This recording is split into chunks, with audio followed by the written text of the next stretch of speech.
This is Unfilter, episode 278 for April 25th, 2018. I'm sure the special counsel is considering my recollection of those events, which are reflected in these memos. Comey said last night that he believes the memos are pertinent to the Russia investigation. The first was sent to top FBI officials the day after his first briefing with President-elect Trump. Comey writes that he typed the notes immediately upon exiting Trump Tower, where he had briefed Mr. Trump alone, warning him that the Russians allegedly had tapes involving him and prostitutes.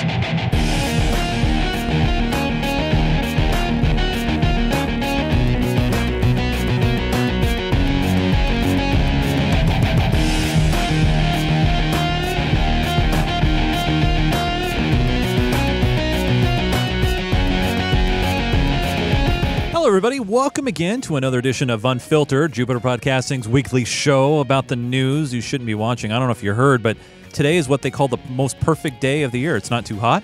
It's not too cold. It's just right. Perfect day to do Unfilter. That's right. And it's kind of like episode 1 all over again. We have like multiple people around here. Isn't this? It's good. It's like refreshing. It's like we have an audience. You know? It's like a morning radio show, Yeah. we're going to go to Noah with the traffic here later on. That's right. Alan's going to bring us the international report.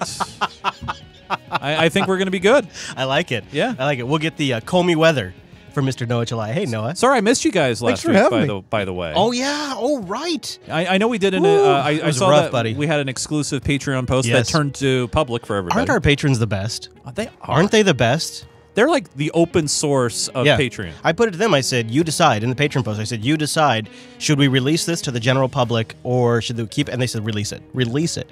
Oh, immediately. Yeah. So great. So great. Well, coming up today, we're going to revisit the topic of Mr. James Comey, his memos, the revelations, and if Donald Trump has weathered that Comey storm. We'll talk about that coming up in the show. And then, of course, we've got a cyber update, some interesting news regarding the Russia investigation. Surprise, surprise. There's been some developments there.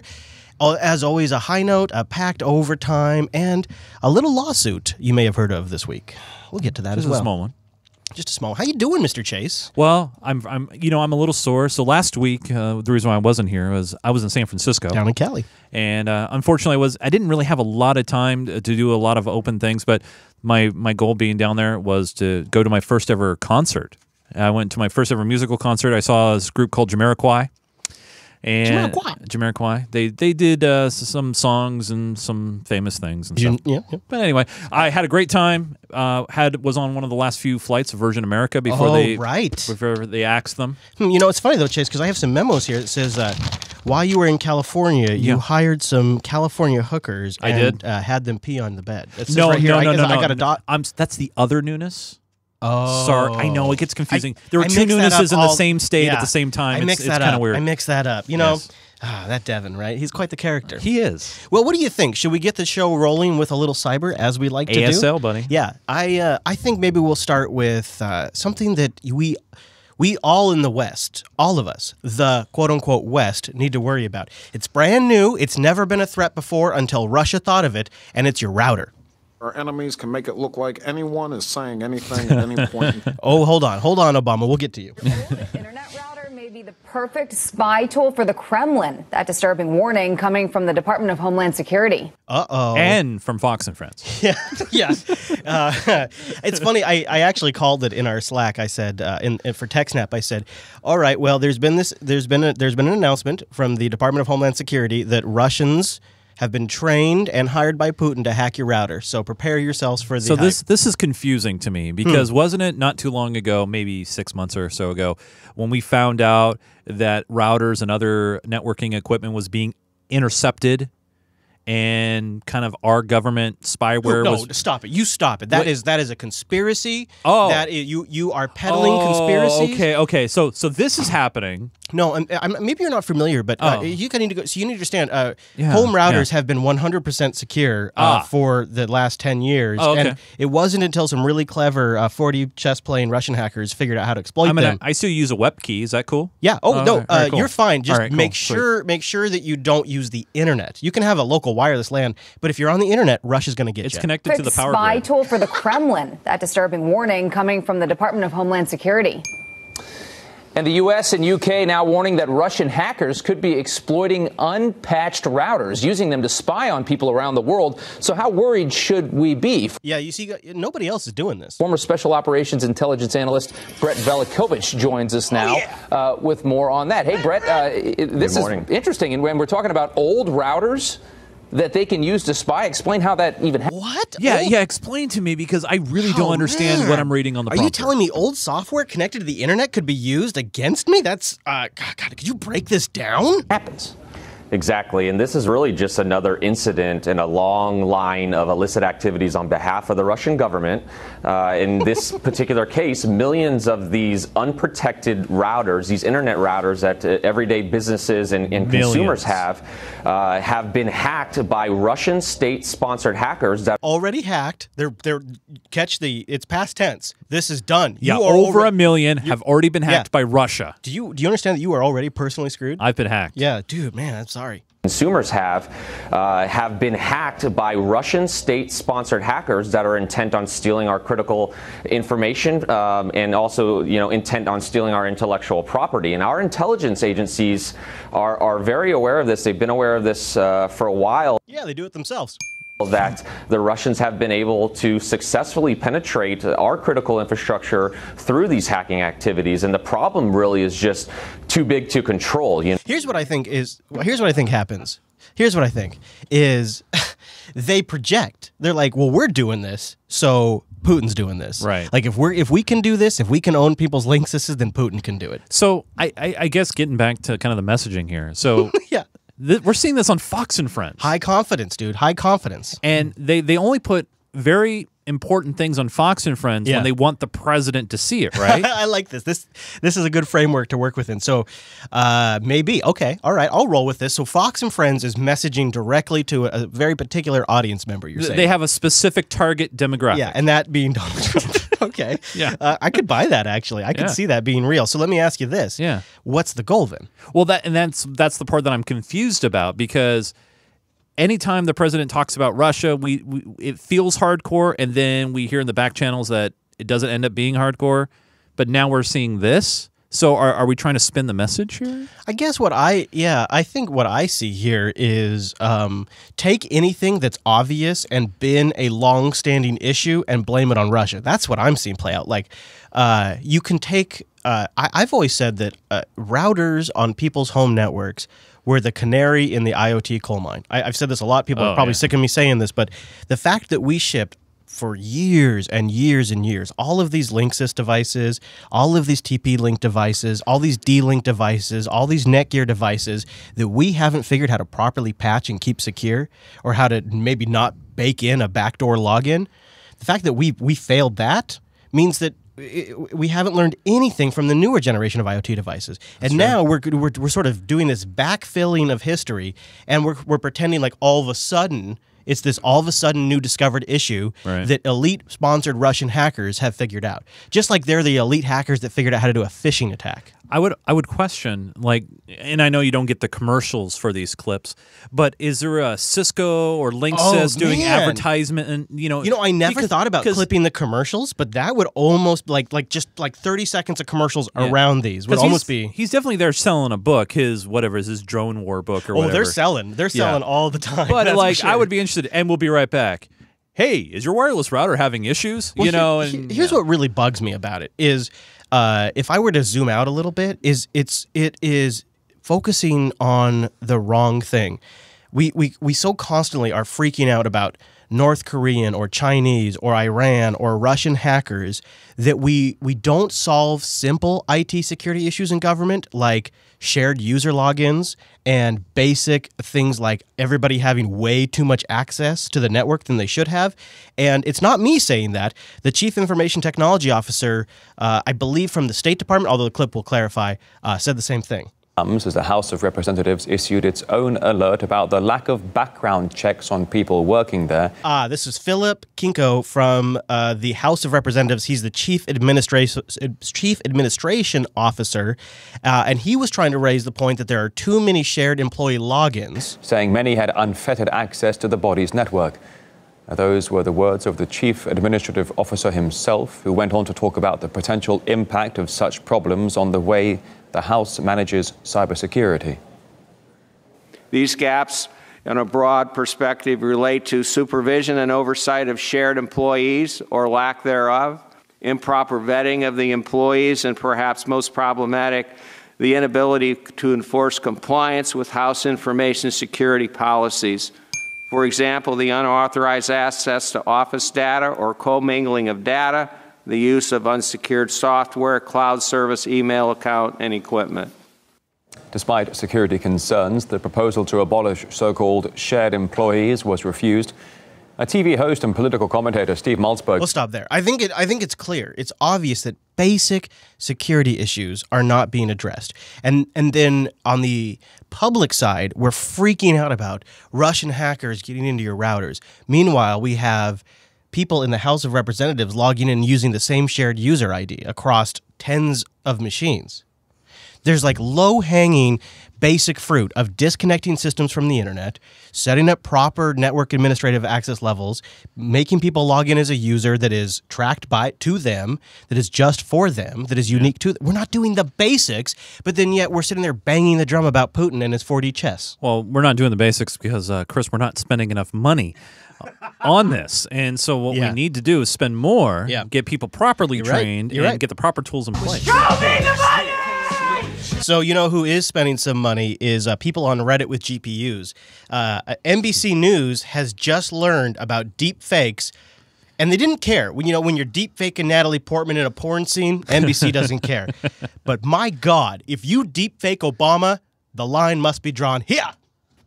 Take a close look at this video. It looks and sounds like former President Barack Obama, except it's not. I actually don't think it sounds like Obama at all, but listen to it. See, I would never say these things. But that sounds as much like Obama as my impression does. Right, yeah, and that being said, though, I mean, it could be a bad video or audio feed. I mean, the video looks good, but the audio sounds like crap. At least not in a public address. But at least not in a public address.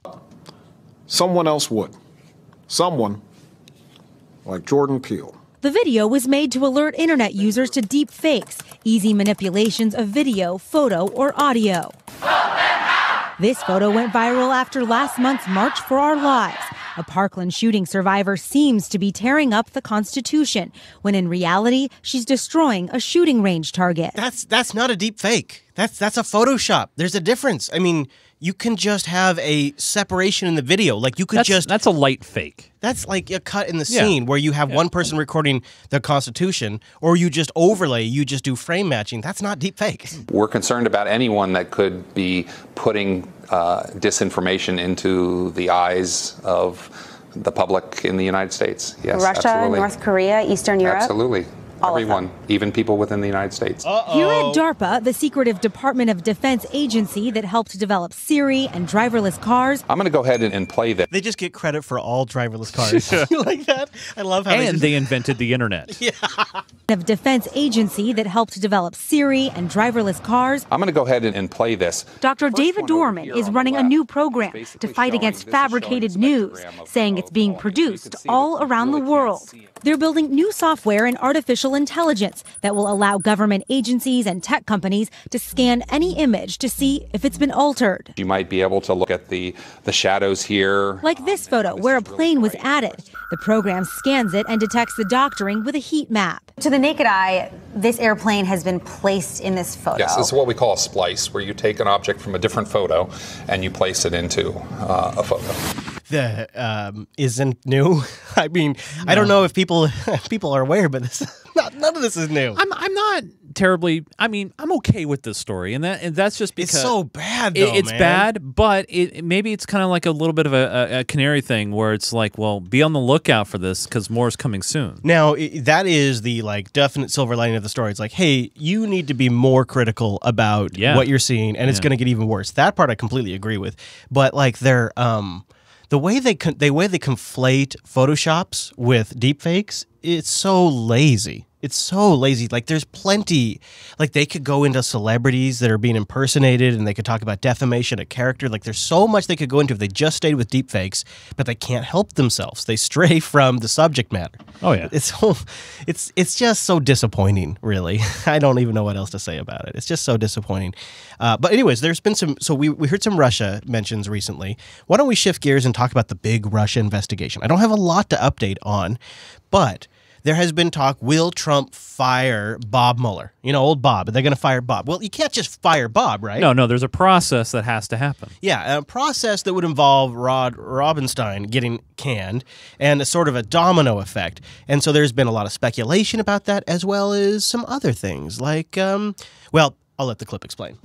The origins of an investigation. House Intelligence Committee Chairman Devin Nunes revealing the results of his review into the beginning of the Trump campaign probe. Here's what he told me yesterday. Now, hold on. I'm going to hit pause. You remember I told you, this clip has a lot in it. So remember a couple of weeks ago I told you you're going to get more tweets?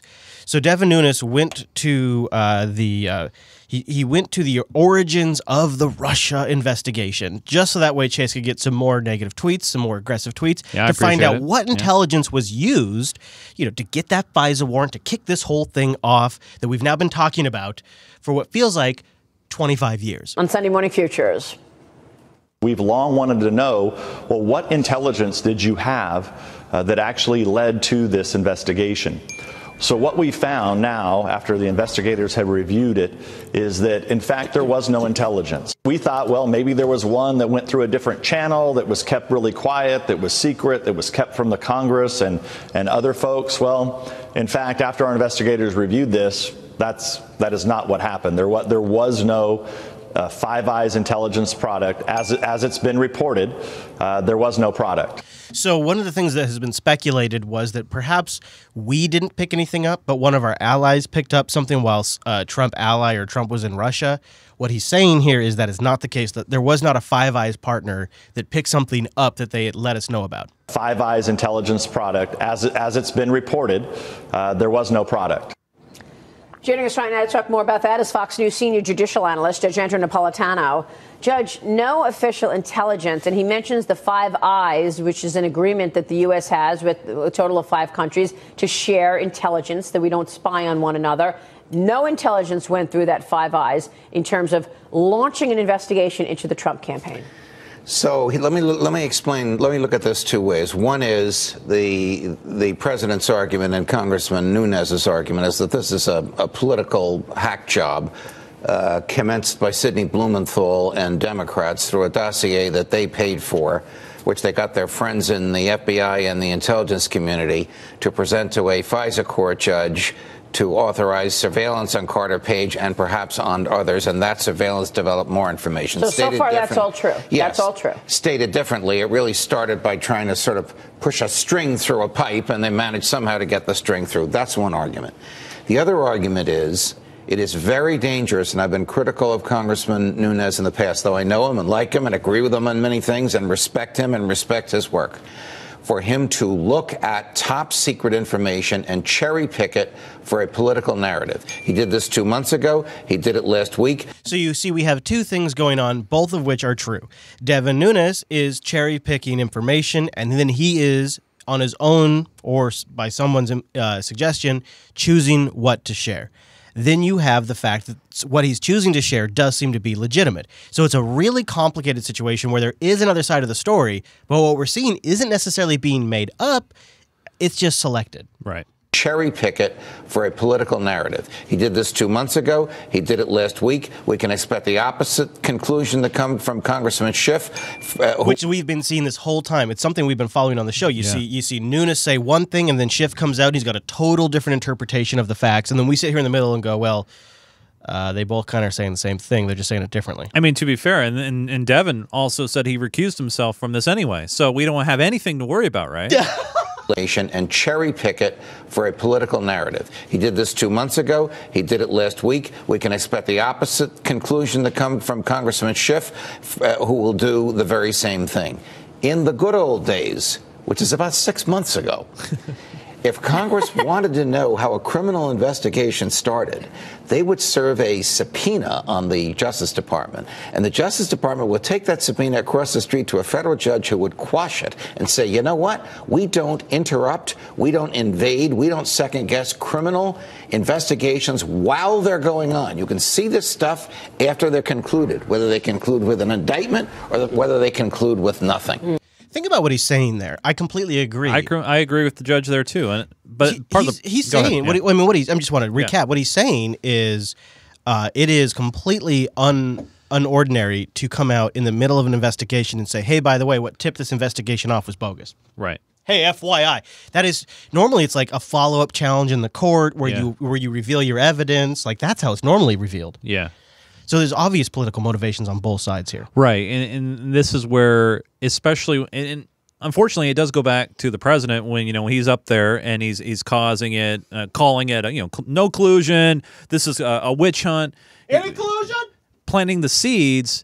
And then it forces the Justice Department in a weird spot, right? Yeah, to put it mildly. Yeah. Now, she's going to push back on the judge a bit. So I believe it is dangerous for him to do this because the Democrats will do it, he'll do it again, and then the Democrats will do it. Yeah, but you say the good old days was 6 months ago. Judge, let's be clear.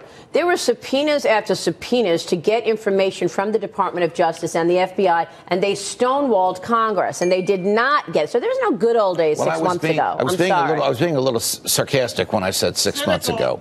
It was longer than 6 months ago when, if Congress wanted information about an ongoing criminal investigation, they would not get it, no matter what subpoenas they served, because the subpoena would be quashed by a federal judge who knows you cannot subject to the light of day evidence obtained in an ongoing criminal investigation. A, it tips off the people being investigated. B, it deters the investigators from doing their work if they have to operate in sunlight rather than in the darkness. But where we have two people running the Justice Department who, in my view, are now scrambling to save their jobs, yes. Attorney General Jeff Sessions and Deputy Attorney General Rod Rosenstein, they're going to cooperate with those who want them to cough this stuff up because they want to keep their jobs. So do you see any other evidence other than the dossier used to launch an investigation into the Trump campaign? Well, I don't know because I don't have access. But the chairman of the Intel Committee does know. Well, the chairman of the Intel Committee, in my view, is cherry picking. That is, taking raw data that suits his political narrative and drawing a conclusion from it. The real shame here is that this whole investigation process has become so political that it looks like a fucking shit show, no matter if it's coming from Schiff or from Nunes. It just looks like it's to serve a political agenda. And that's the part that bugs me is just like, let the investigation be. Let it, let's let the criminal side do what it's going to do, take the politics out of it, because when you start muddying the waters, you're not going to get a clear picture, and then everybody's going to feel it's political. Hey, Noah, I got a random question for you. Shoot. Do you know what Michael Cohen's job was before Donald Trump hired him? Before he got his now 3 clients? No, I guess I don't. He was a personal injury attorney. He, which is, if you look at the law industry, it's one of like the most belittled professions in the law industry. Is the person? Oh, yeah. They're called ambulance chasers. That's what Michael Cohen did before he was hired by Donald Trump. Before you sign anything with your insurance company, call Michael Cohen. And so what that tells you why sometimes you may have seen in the media where people say the supposed lawyer, that's what they're referring to, is they're kind of like making a little like a little jab. He was a personal injury attorney. What he really is a fixer. He's a well-paid fixer that is loyal to Donald Trump. And when this whole thing went down, where they raided his office, his hotel room, and his apartment, they took him out of the game by doing that. He's no longer representing Donald Trump. He is set off to the side. He's out of the game. And they took away Don's fixer. That's what's happened. That's the short version of Don doesn't have a fixer now. And can you guess who stepped up to be Don's new fixer? Can you guess? Yeah. What ambitious? I can guess. What ambitious politician? Do you know? I know. He's looking at me. No, I don't have a good guess. Okay, all right. I'm going to give him a clue. You ready for me to give him a clue, Chris? First clue. This is kind of like password. Okay. All right. I love it. You watch the game show Password, right? Oh, yeah, I remember Password. All right. But I'm going to give you a 2-word clue. Okay. All right. This is fair. First clue. New York. Oh, yeah. Okay. Yeah. Oh, I did hear that. Rudy Giuliani. Oh, yeah. yes! No, Yes! Thank you. Here's the thing. If you'd have just asked who was joining his legal team, I would have told you that. But I was like, fixer. No, This is we Fixer. had Who's to in the go back a alley longer way. breaking legs and just. Hey, let me ask you something. Just since you brought it up, Giuliani's the new fixer. Yeah. When other people's when other people are being investigated, like did they break into Hillary's office and raid her? Well, they did go after Weiner. Okay, they did get Weiner stuff, but that wasn't his. That wasn't their lawyer. I don't think they ever got in that bathroom. Kicked down his door and raided his place. Maybe Hillary needed a fixer. 2 more new developments in the Russia investigation. For that, let's bring in our chief White House correspondent, John Karl. And John, after weeks of scrambling, the president has beefed up his legal team in a big way. I sure did, George. He is bringing in Rudy Giuliani. Giuliani, of course, is the former mayor of New York, but he is also the former U.S. attorney for the Southern District of New York. That is the very U.S. attorney's office that ordered the FBI raid on Michael Cohen's office. Persistence really does pay off for Giuliani. I mean, he really wanted to be involved. He's been trying to get in since before Trump was elected. Yeah. And it really finally paid off. Here is what Giuliani said about why he took the job. Quote, "I am doing it because I hope we can negotiate an end to this for the good of the country and because I have a high regard for the president and for Bob Mueller." All right. What does that first part mean? Well, so a little bit of bonus extra credit. Can you guess who is a personal friend of Rudy Giuliani? Robert Mueller. Robert Mueller is a personal friend of Rudy Giuliani. That would make sense because didn't Robert Mueller serve as because you can see that's him and James were good friends. Yeah. So Rudy Giuliani personally knows Bob, and he's here to fix this for Donald. See, I always thought though, like this is not a great choice, like Giuliani, just because of the fact that he was involved during the campaign, right? I mean, isn't that like a natural conflict of interest? Well, he does have a lawyer background. I mean, he's got a legal no. I'm not saying that he's not qualified. I'm just saying, is he personally the right pick just because he was involved during the campaign? To me, it feels desperate. It does feel a little desperate. Yeah. First of all, it feels like paying a debt to Giuliani, who got passed over for Secretary of State. He got passed over for several Attorney roles. General. And Attorney General. Yeah, Yep. He was going for Attorney General. Yeah. So I'm sure he wanted an ambassadorship too, because who doesn't? You know what I mean? But so there's is this how desperate we've gotten now? Is we're trying to hire personal friends of Bob Mueller to negotiate a soft-handed interview? So the implication in this statement, and this has been followed up in other reports too, is Giuliani is under the belief that if he can negotiate a safe interview between Mueller and Trump, that'll essentially wrap up the investigation. That Mueller's going to keep going until Trump agrees to do an interview. Oh, I don't think so. I think, he would love to have the opportunity to talk to the president, but I don't think his investigation hinders on that fact. I think he's basically doing everything. Giuliani thinks differently. Giuliani thinks that Mueller won't stop until Trump agrees to an interview. What do you don't think so? No, I don't think so. I bet you that's the line Giuliani told Trump to get in. I know, but I also think Giuliani himself puts himself in a unique position because of that potential conflict. And yes, he knows Bob. That's great, but maybe he had some Russian contact. Uh-oh. I don't know either. Yeah, who knows, yeah. I'm just saying, do what you would think you would be looking for people that weren't ever touched by the campaign, so that way they were 100% clean. Is what you're saying? Right. You would want somebody that was not involved with it at all, not even in a back channel or a side email or anything. But he can't even get anybody, and that's and so he goes down the list. He goes, "Who do I know? Who do I know? Well, I know Rudy." No, I feel like that's a little unfair. I feel like he is in a position where he can't trust many people anymore. Look at all the leaks they had. Like they brought in Priebus, total freaking leaker, right? Bannon didn't work out. Like he brought in all of these people that he thought were going to be his close confidants, and so far, with the exception of his family, there's like nobody that doesn't end up screwing him. And so like you got to figure if I go with somebody who's been loyal to me since I announced I'm going to be president, and he knows Bob. Long before that. Well, and he knows Bob. Yeah. So I mean that's interesting that you used the word loyal. That's I think that's coming up later in the show. Yeah, I think loyalty is a big thing. Yes. All right. Well, we'll talk about that later. Let's keep going here. So you remember, Chase, that Donald Trump was questioned and pushed kind of hard about his time spent in Moscow during the Miss Universe. Well, he said it himself. I mean, it came from his lips that he didn't. Yeah, I mean, you had a pretty good recounting. Trump even sort of came back out later and said, "Oh wait, I forgot. No, I left right away." Right. Right. So when in the book, James talks about when he first told Donald Trump about this, he didn't have an immediate reaction other than "I didn't do it. You have to believe me. None of this happened." Yeah, and also I don't want my wife to ever. Yeah, find my out. wife. Yeah, but it was days later that Trump came back and then said, "Oh, by the way, I now recall that actually I wasn't even there overnight. We just took off. I just went to the hotel. I changed clothes. I showered. Then I took right back off." You would think that would be something that you'd remember right away, right? Oh, totally. Not a few days later. I slept in a hotel in Russia, or I got back on my plane and went home. Yeah. Yeah, well, it turns out the flight records really tell us what happened, and it's something like 47 hours of Donald Trump's plane were in Moscow. So the president allegedly told James Comey multiple times that the, quote, golden shower thing could not possibly be true, saying the proof was that he didn't even stay overnight in Moscow. According, however, to flight records of... that also reminds me of there was a passage that came out in Fury and Fire where it talked about Donald Trump watching TV in his robe. And Donald Trump's retort to that was, that couldn't possibly be true. I don't even own a robe.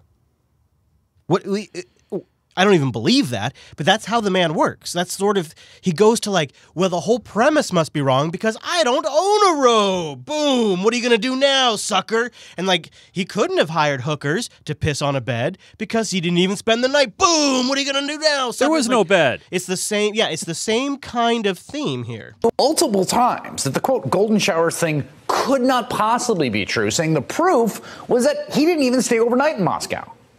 According, however, to flight records obtained by Bloomberg, Trump departed from Asheville, North Carolina, arriving in Moscow early Friday morning at 6 a.m. on November 8th. So on November 8th, he arrives. And then Trump stayed in Russia until Sunday, November 10th for nearly 46 hours. Okay, so that's 46 hours that we have, at least for Trump's plane. And it's doubtful he left without his plane. Well, I mean, it's possible he could have got on a train, maybe took an Uber somewhere. He might have flapped his arms super hard. Let's back up too. Let's be clear. The only record of anything contradicting that is what James Comey says. To my knowledge, there's no public record of Donald Trump saying I was never in Russia. I don't think that's true, actually. Really? This clip might get into that. Flying out of Moscow in the wee hours Sunday morning back to New York City area. So we know Trump spent Friday night there in Moscow, and we also know most of his schedule. Trump went to eat Friday night with Russian business tycoons at Nobu. You see that picture there. Then he attended a birthday party for the pageant's host, developer Aras Agalarov. What happened after the birthday party is a mystery.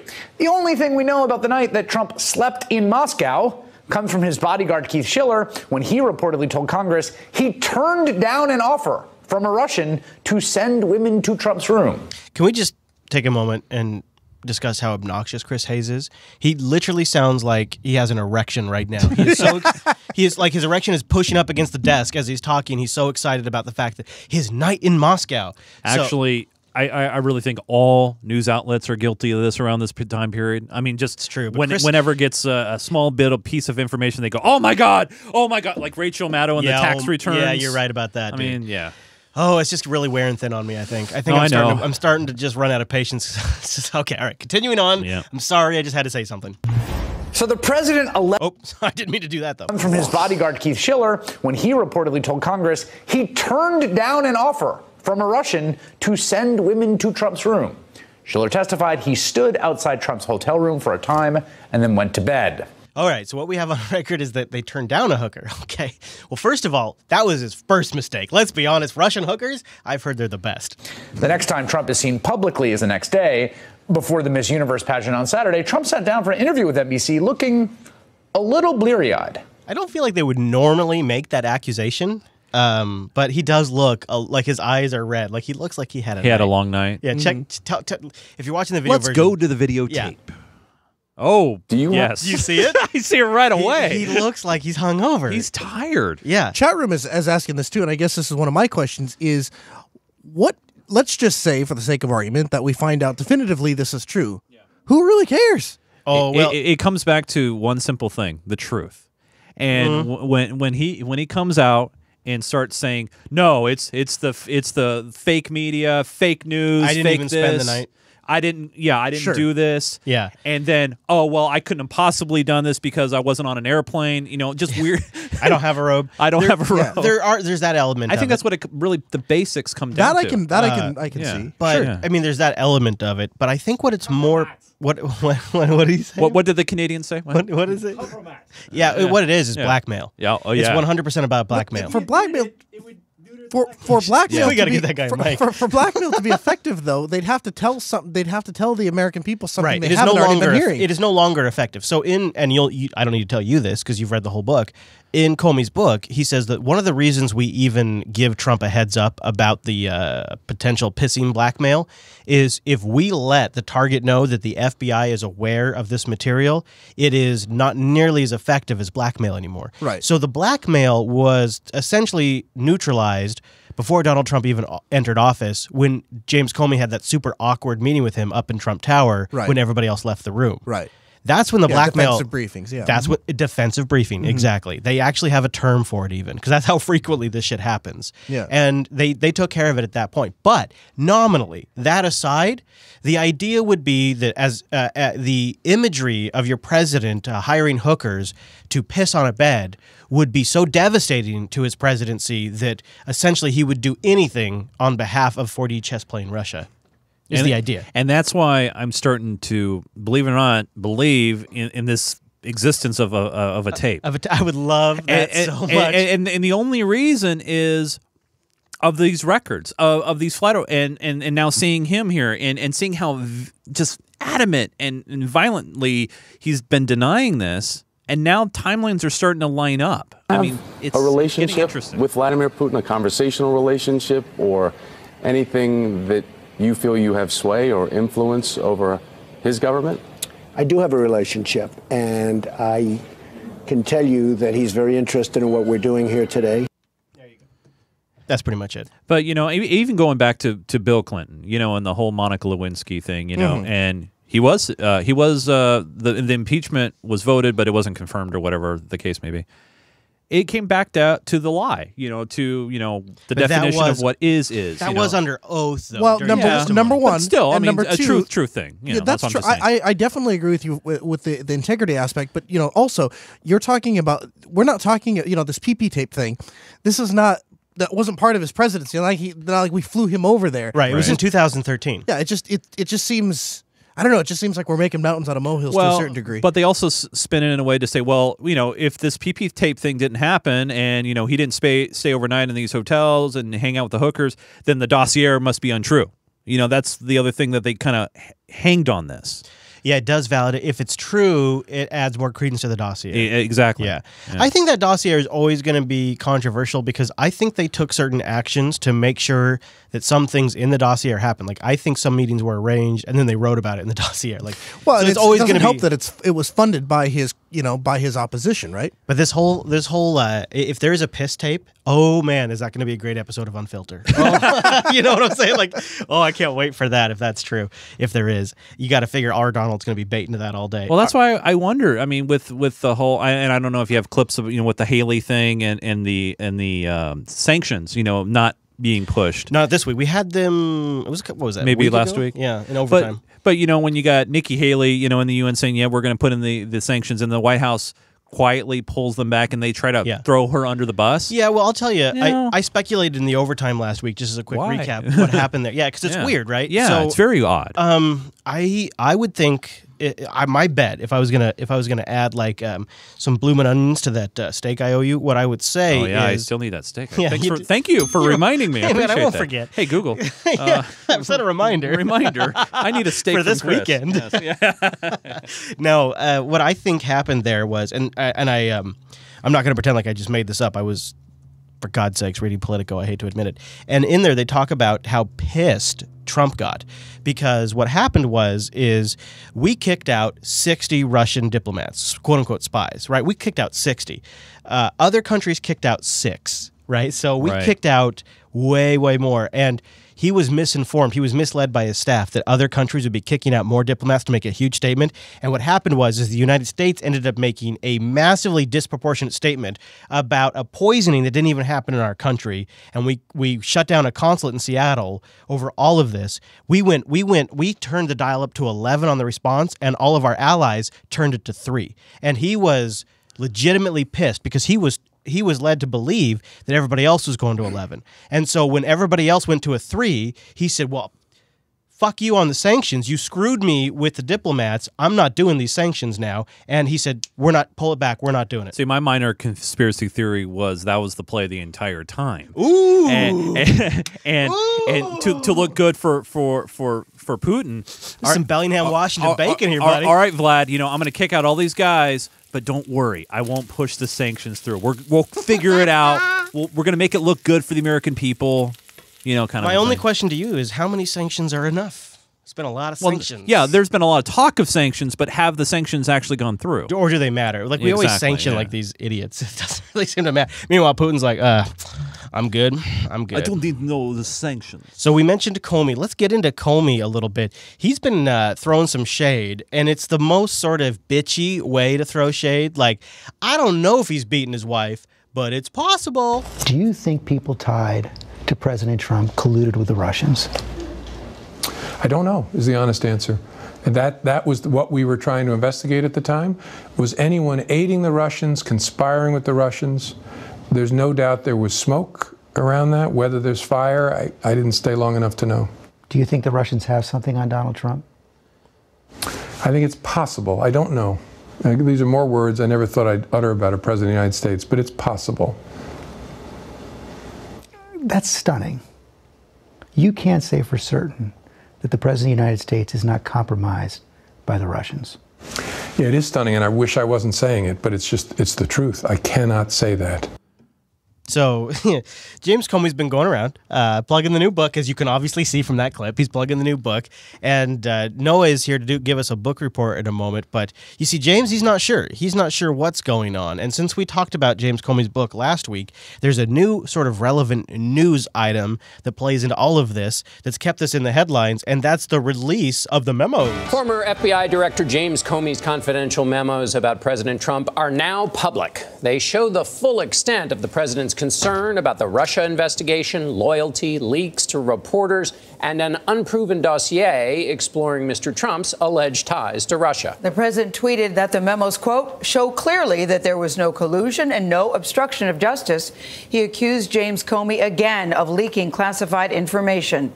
Jeff Pegues is outside FBI headquarters in Washington with what we've learned from those memos. Jeff, good morning. Good morning. In all, there are 7 memos. And yes, some of those memos are classified and they've been partially redacted. Comey says that he wrote those memos after conversations with President Trump between January and April of 2017. I'm sure the special counsel is considering my recollection of those events, which are reflected in these memos. Comey said last night that he believes the memos are pertinent to the Russia investigation. The first was sent to top FBI officials the day after his first briefing with President-elect Trump. Comey writes that he typed the notes immediately upon exiting Trump Tower, where he had briefed Mr. Trump alone, warning him that the Russians allegedly had tapes involving him and prostitutes. Comey writes that President Trump interjected about that trip to Moscow. There were no prostitutes. There were never prostitutes. On January 28th, Comey writes that he had dinner with President Trump in the green room at the White House.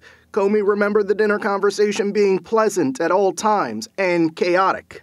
The purpose of the dinner was for him to extract from me a promise of loyalty. He said, I expect loyalty, I need loyalty. And I just stared at him and had this little narrative with myself inside saying, don't you move, don't you dare move, don't even blink. Comey says during that now infamous dinner, President Trump appeared to have reservations about then National Security Advisor Michael Flynn, saying the guy has serious judgment issues. Now, have we gotten that quote before? I can't remember. That might be like the new bit of information, is that there was early doubt about Flynn, including an early interview with the FBI, like way before anything about Flynn came out. The FBI had sort of vetted him in a sense. Mm-hmm.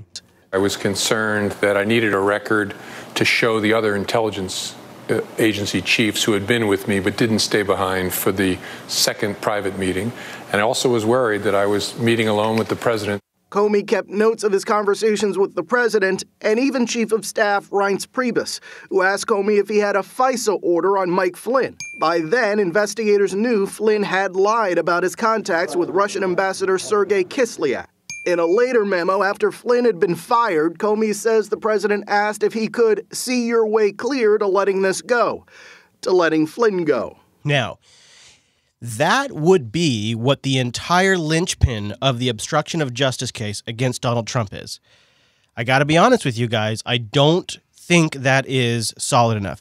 I'm not saying it is proper of a president to say that. It does seem like maybe it's crossing a line.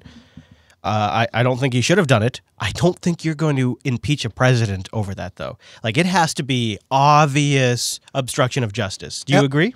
Alan Dershowitz, no friend to conservatives, no friend to the right, said that even the conversation itself would not have been a violation of the law. Yeah, he said that on ABC this last weekend, actually. So what we're talking about is Donald Trump let him go, fired him because he lied to the vice president. It's that simple.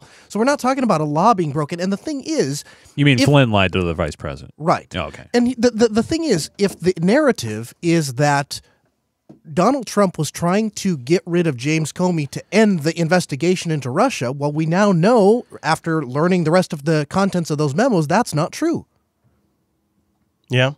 And I go back to my main point. You're not going to have an obstruction of justice case against the United States president with this. I hope you can see your way to clear to letting this go, to letting Flynn go. Right. Not the Russia investigation, Flynn. Yeah, that's just not enough. That's not enough of obstruction of justice. But it wasn't just based on this memo. It was also based on the Lester Holt interview where the president straight up came out and said that he let him go because of the Russia investigation. All right, so let's get to that next, because that's a fair point. Yeah.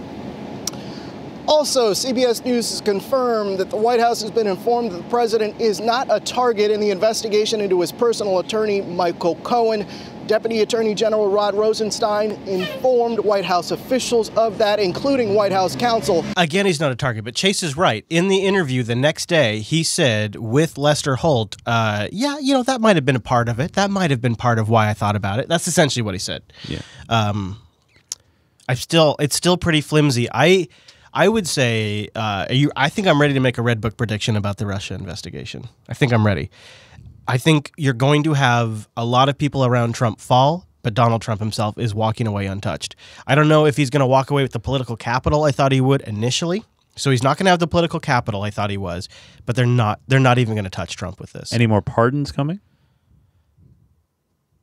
Give me another couple of episodes. Yeah, he's obviously... So remember, So he just pardoned Scooter Libby, which Scooter Libby was the fall guy for Dick Cheney for outing the journalist who exposed the whole chemical weapons charade for the Iraq War. The CIA operative, all that thing. Thank you. Yep. And now, who is he? He was just tweeting about pardoning a dead boxer. Right. That apparently Sylvester Stallone recommended that he pardon. Yeah. So he tweeted about it. He's trying to normalize the pardoning. That, to me, is a signal. He's normalizing the pardon. And that's an indicator that he's going to pardon more people, and then he'll eventually pardon. He's getting ready to... Cohen maybe gets pardoned. Somebody's going to get a pardon, and he's going to use this normalization of the pardon process to set the table, essentially. Well, it's interesting because Cohen today said that he's going to be taking the fifth in the court case with Stormy. Oh, really? I didn't see that. Yeah. Just announced right before I pulled up. Oh, man. And then that's sort of a bummer. Right. Well, then I started thinking about the whole pardon thing, because if Trump goes and tries to pardon his fixer, then that implies guilt, then implies he has no fifth anymore. He's just going to get exonerated by the pardon, right? Well, what we've learned from Scooter's exoneration is that all you got to do is wait about 8 years, and then when the political process swings, the next guy will pardon you. So, oh, it's good to be part of the political. But it was elite. never meant to be a political tool like that, though, right? I mean, it was just, you would hope, yeah. But so I can't think of a president in our lifetime that hasn't used it, especially like on their last during their lame duck session. I think or like the last week or 2 weeks. Yeah. Every president's done a couple of. Remember, Bill pardoned like some child molester buddy of his, and Bush did. Bush pardoned some Obama did. cokehead buddy of his. Like rumors were that he'd sold Bush coke back in the day. He pardoned that guy. Yeah, it's ridiculous. So is there more to these memos though than perhaps we are giving credit? Because I'll be honest, I was underwhelmed because we'd already kind of talked about everything in the memos. However, when the memos got officially released, this was the process. Here's how they came to the public. So the Justice Department reviewed all of the memos. Comey handed them over voluntarily, his copy of the memos. So according to Comey, right, he had one copy in his safe, and then his buddy, a professor, had a copy. Right, and I think he also gave one to his deputy. Yeah, at the FBI. At the FBI. Yeah, right. Thank you. So either Comey or that deputy handed over their copy of the memos. I'm not clear on who handed over their memo copies, but the Justice Department got their hands on these memos, and Comey himself, he can't remember. He says it's more than 5, but less than 10 memos. That's how many memos we're talking about. That's what James says. And as soon as the Justice Department looked at them, he said, "Oh, shit. There's classified information on these." And they started redacting information in these memos. Then they gave the memos to Congress. And within about 25 seconds of giving them, of giving the memos to Congress, they were immediately available to the media. Just instantly, like it was nuts. And everybody is reporting on their exclusive copy of the memos while everybody had a copy of the memos. It was ridiculous. But there is a question that I have to ask, and I'm not the only one. Judicial Watch is also asking this question. If we had to redact portions of the memos, doesn't that mean then portions were classified? Judicial Watch filing a lawsuit against the Justice Department, the government watchdog group seeking documents regarding James Comey's communications with special counsel Robert Mueller. The new suit filed after Comey stated that he provided memos of his conversations with President Trump to Mueller and his team. Joining me now is Chris Farrell, Director of Investigations and Research. It does seem a little odd, right? And we could have. So one of the great things about Judicial Watch is that it takes a little while for a payoff, but eventually there is some great information that comes out because they generally lean to the right, but they are really good at playing the like the Freedom of Information Request system. They're good at contacting the State Department representatives. Like they're really clever in how they approach this. And they're saying, well, let us get a little more background here. And they'll even file a lawsuit if they have to. Like they'll go all the way to the courts. So we could see more information coming out about why some of these got retroactively classified when they're his recollection, which shouldn't be classified, but executive privilege is a factor. So we'll see. Yeah. Now, at the analysis side of the memo release, you've got your good buddy, my friend, Judge Napolitano, the judge, and he says that there could be a possibility that Comey ended up lying under oath. Now, I say that keep in mind. This is a very, very complex issue, and Comey's been very consistent with his testimony and his memos. So it's up to your interpretation, but I'll play the clip. You decide. President Trump accusing James Comey of breaking the law by allegedly leaking classified information to the media. The president slamming the fired FBI director in a blistering tweet. It reads the following way. James Comey's memos are classified. I did not declassify them. They belong to our government. Therefore, he broke the law. Additionally, he totally made up many of the things he said that I said, and he is already a proven liar and leaker. Where are memos on Clinton, Lynch, and others? End tweet. Fox News senior judicial analyst Judge Napolitano. End tweet. I like that. End tweet. Instead of end quote, end tweet. End tweet. We should start doing that. You should not start doing that. Is that from the AP Writer's Guide? Bill is such a goofy. I love watching Panel with me now, and good day to you, sir. Morning, Bill. So, I mean, James Comey was characterized as a Boy Scout with an American government, and the more interviews he does, the more questions that seem to be quite revealing. With regard to that specific allegation, whether or not he broke the law. The president's allegations? Yeah. What do you think? Did he? Well, It's going to depend upon which four of the 7 memos were leaked to the professor, whether anything in there was classified at the time, whether it was properly classified, and whether the professor exposed classified materials. I don't think the professor did this. This law school professor is a former ranking official of the DOJ who once had a security clearance and knows what it's like to deal with these things. So, question 1. When Jim Comey handed these 4 memos over, had anything in there been classified, or was the classification retroactive? Question 2, was the classification, if retroactive, a proper classification, or was it classified for some other purpose? Question 3, was anybody harmed by Jim Comey passing those memos on to the professor? Those are all 3 super solid questions. Yeah, and absolutely. I think Comey thought about this super deeply. Like, when you watch all of this and you read his book and you look at his actions and his consistency between his testimonies to his memos to what's in the book to what he said in the interviews, it is the same exact language. It is the same exact message the entire time. He's really thought this through, like from beginning to end, every step. I think at all of the characters, all the cast of characters we've talked about on this show recently, I don't think anybody has thought through every single step like Jim has. Oh no, he's been very thorough throughout this entire process. Yeah, thorough. That's what the government is interested in before they decide. I got to write this stuff down. You may have it written down for you. This is what made me laugh. I woke up Noah this morning laughing at this. So Bill plays dumb, and the judge totally calls him on it. If you're listening to the audio, the judge points to the notes that are literally they're in front of Bill right now. Yeah, you may already have them written down, and I laughed at this so hard this morning. Oh, and sidebar. Yeah. Notice the lower third. Trump accuses. The very bottom of the lower third. Fox facts. Oh man, that's cringy. So it's I know. That's cringy, dude. I just noticed that. You know what? You know what's better than facts?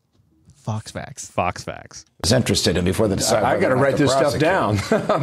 You may have it written down for you. My word, right here. Will somebody clip that for me? Will you please clip that moment for me? That's a soundboard. I may have to write this down. You are just please clip this moment for me. This has got to go on the soundboard. I got to write this stuff down. You may have it written down for you. My word, right here. My gosh. Okay, so Jonathan Turley, law professor, on earlier today with Ainsley. Yeah, he was about this question, the classified material going public, good friend of yours, as you say. Right. He characterized it this way. He certainly did violate the rules of the FBI. This was not some type of personal diary, as so many in the media portrayed it as. This is clearly FBI material covered by FBI regulations. You're not allowed just to take them and leak them to the media.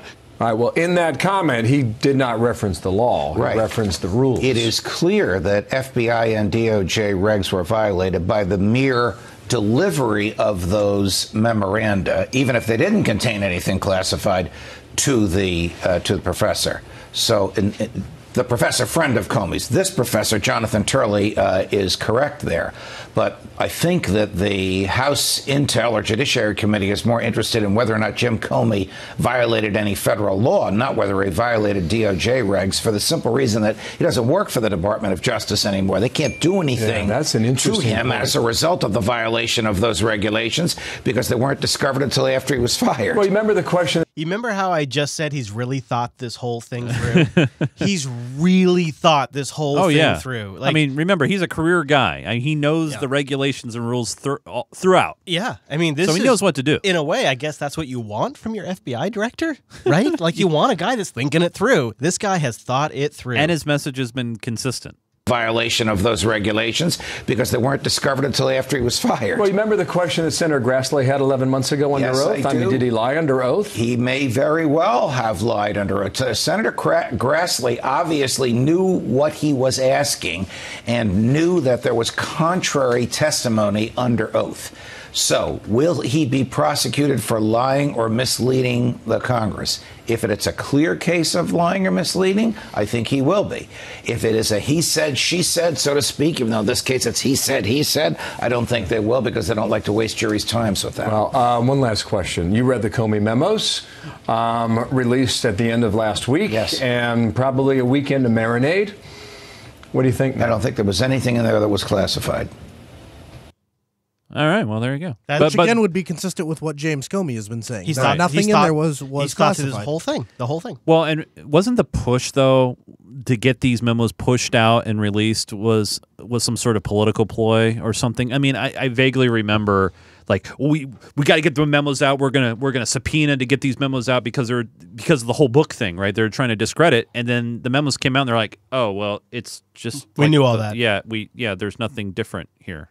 Yeah, really, it's almost word for word what he said in his testimonies. Well, I think the one thing that is revealing in the memos, at least the thing that spoke out to me, was that in the memos, it's not Donald Trump, and nowhere in there does Donald Trump ask him to drop the Russian investigation. In fact, he does the exact opposite and says, what are we doing to find these guys to prove that this thing didn't happen? And James Comey is saying, well, it's very difficult to prove that something didn't happen. He goes, well, what can we do to prove that this didn't happen? At no point in time does he ever imply, suggest, or otherwise that he wants James Comey to back off the Russian investigation, and the narrative that he fired James Comey because of the Russian investigation is also negated, because in the memos you find out that it was actually Andrew McCabe that made the suggestion and got the opinion of Loretta Lynch and a bunch of the people that had been in the FBI and the Attorney Generals before him from both political sides. Can you expand on that part right there? So I didn't know this until the book came out that Robinstein got the opinion of Loretta Lynch, which that was sort of like, what? I'd never heard that before. Right. So to be fair, that's not from the book. It's in one of the memos, but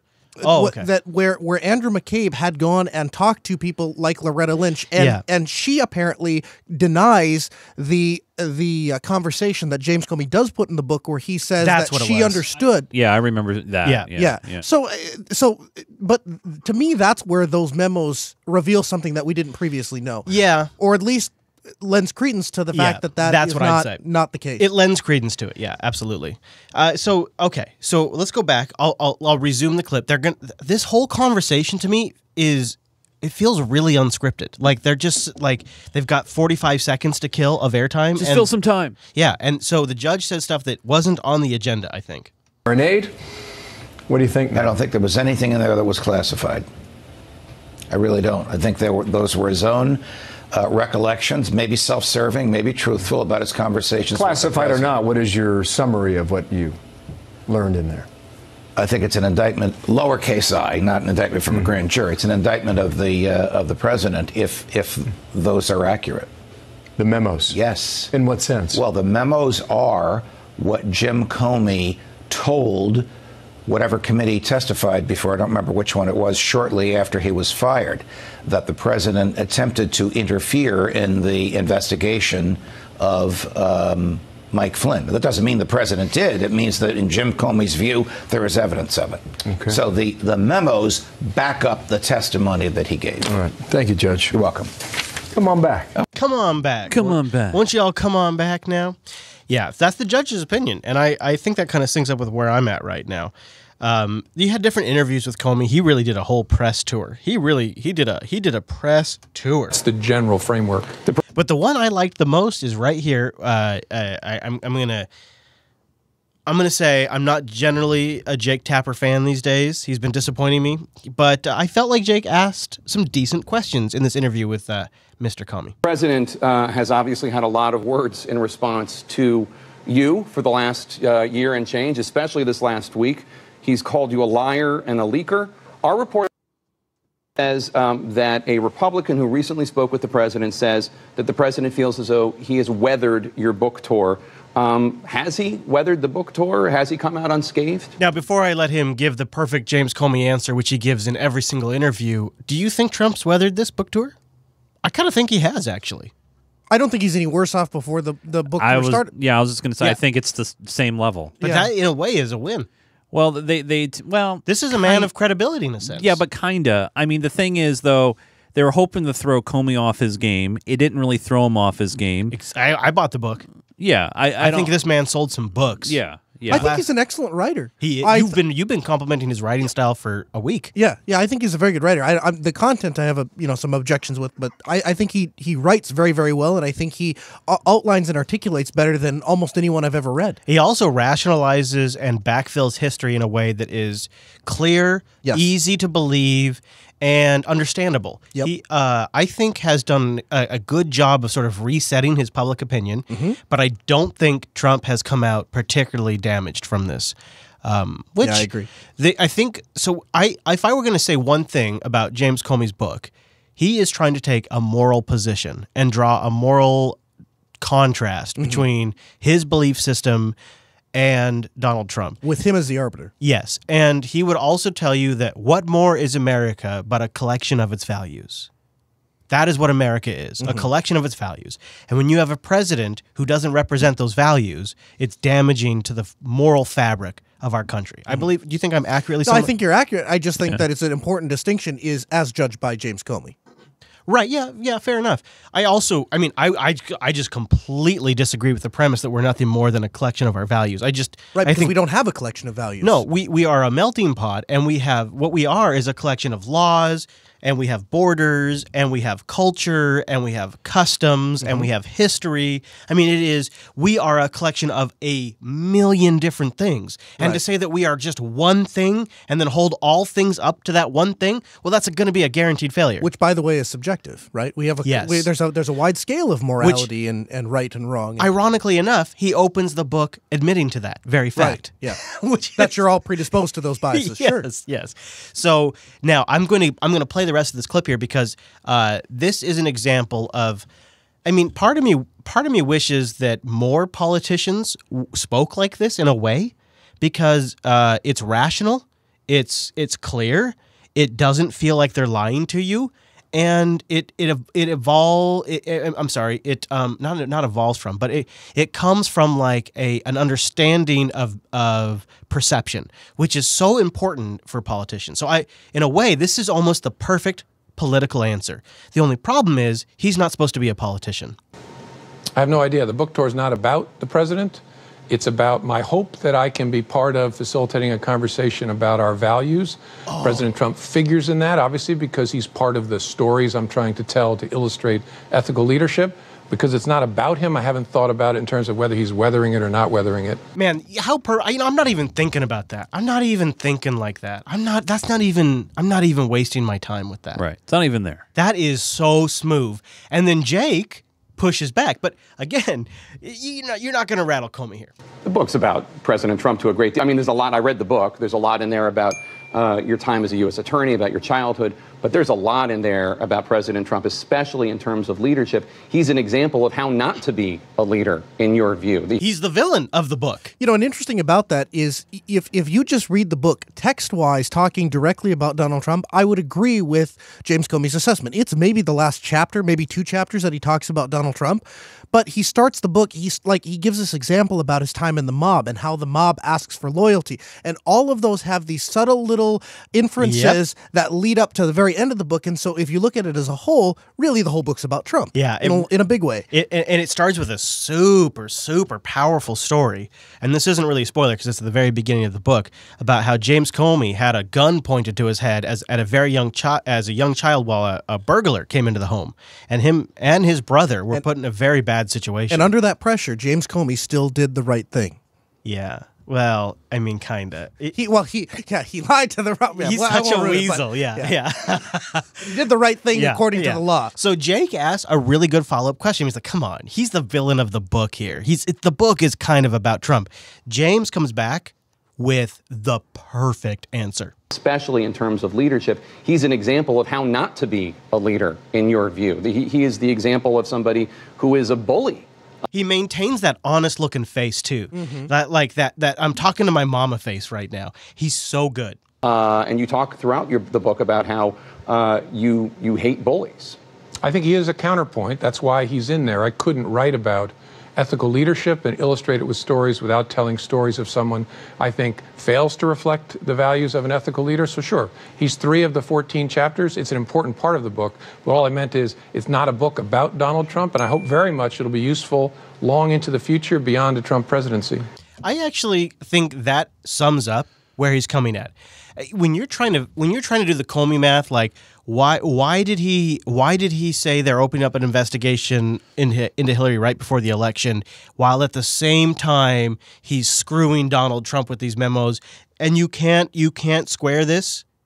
I think in a way he's legitimately not taking a side. He, in a way, really is being honest. He looks at it from a values and moral standpoint and not from a Republican or Democrat standpoint. Well, I was just going to say that's why he can be straight-faced. That's why he can just say what's morally on his mind and in his heart, because this is just his point of view on it. It's not trying to be political, and that's why I do believe that. Yeah.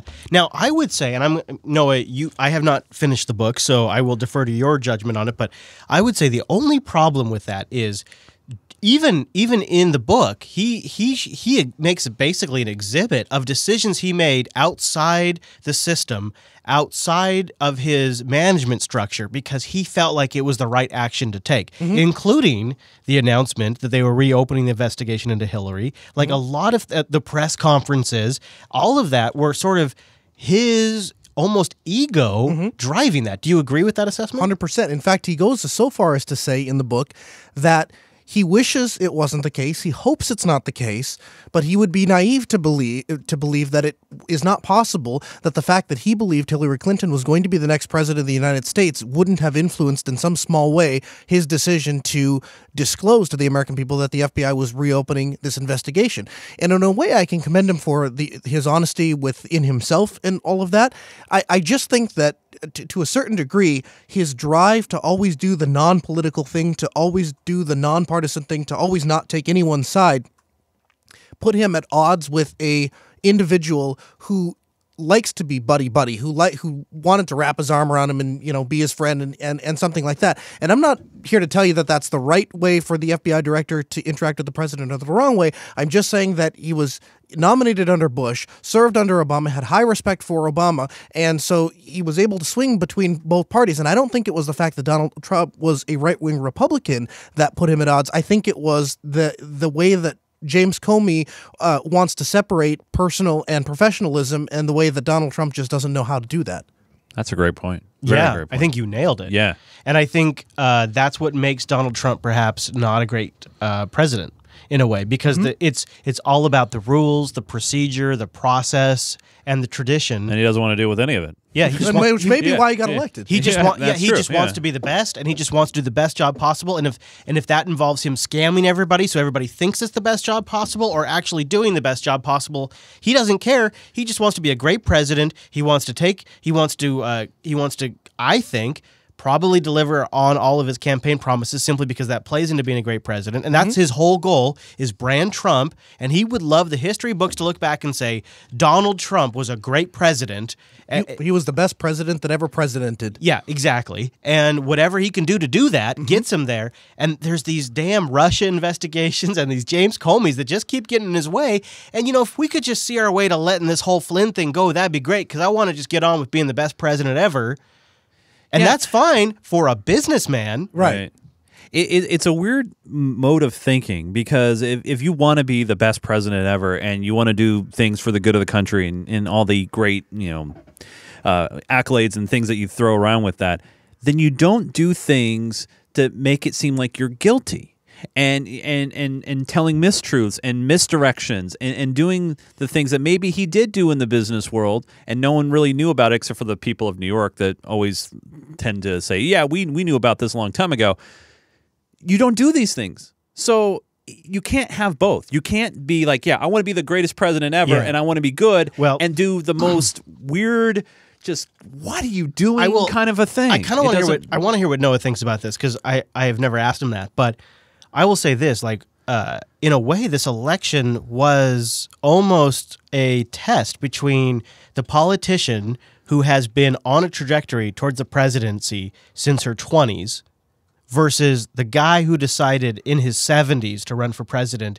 And you have one who manicured her life for political spotlight and for running for office, and you have another who was trying to get real estate deals done in New York and things done in Vegas and in Moscow, and was running television. Let's be honest, Hollywood is not the most honest industry. And later on in his life said, you know what?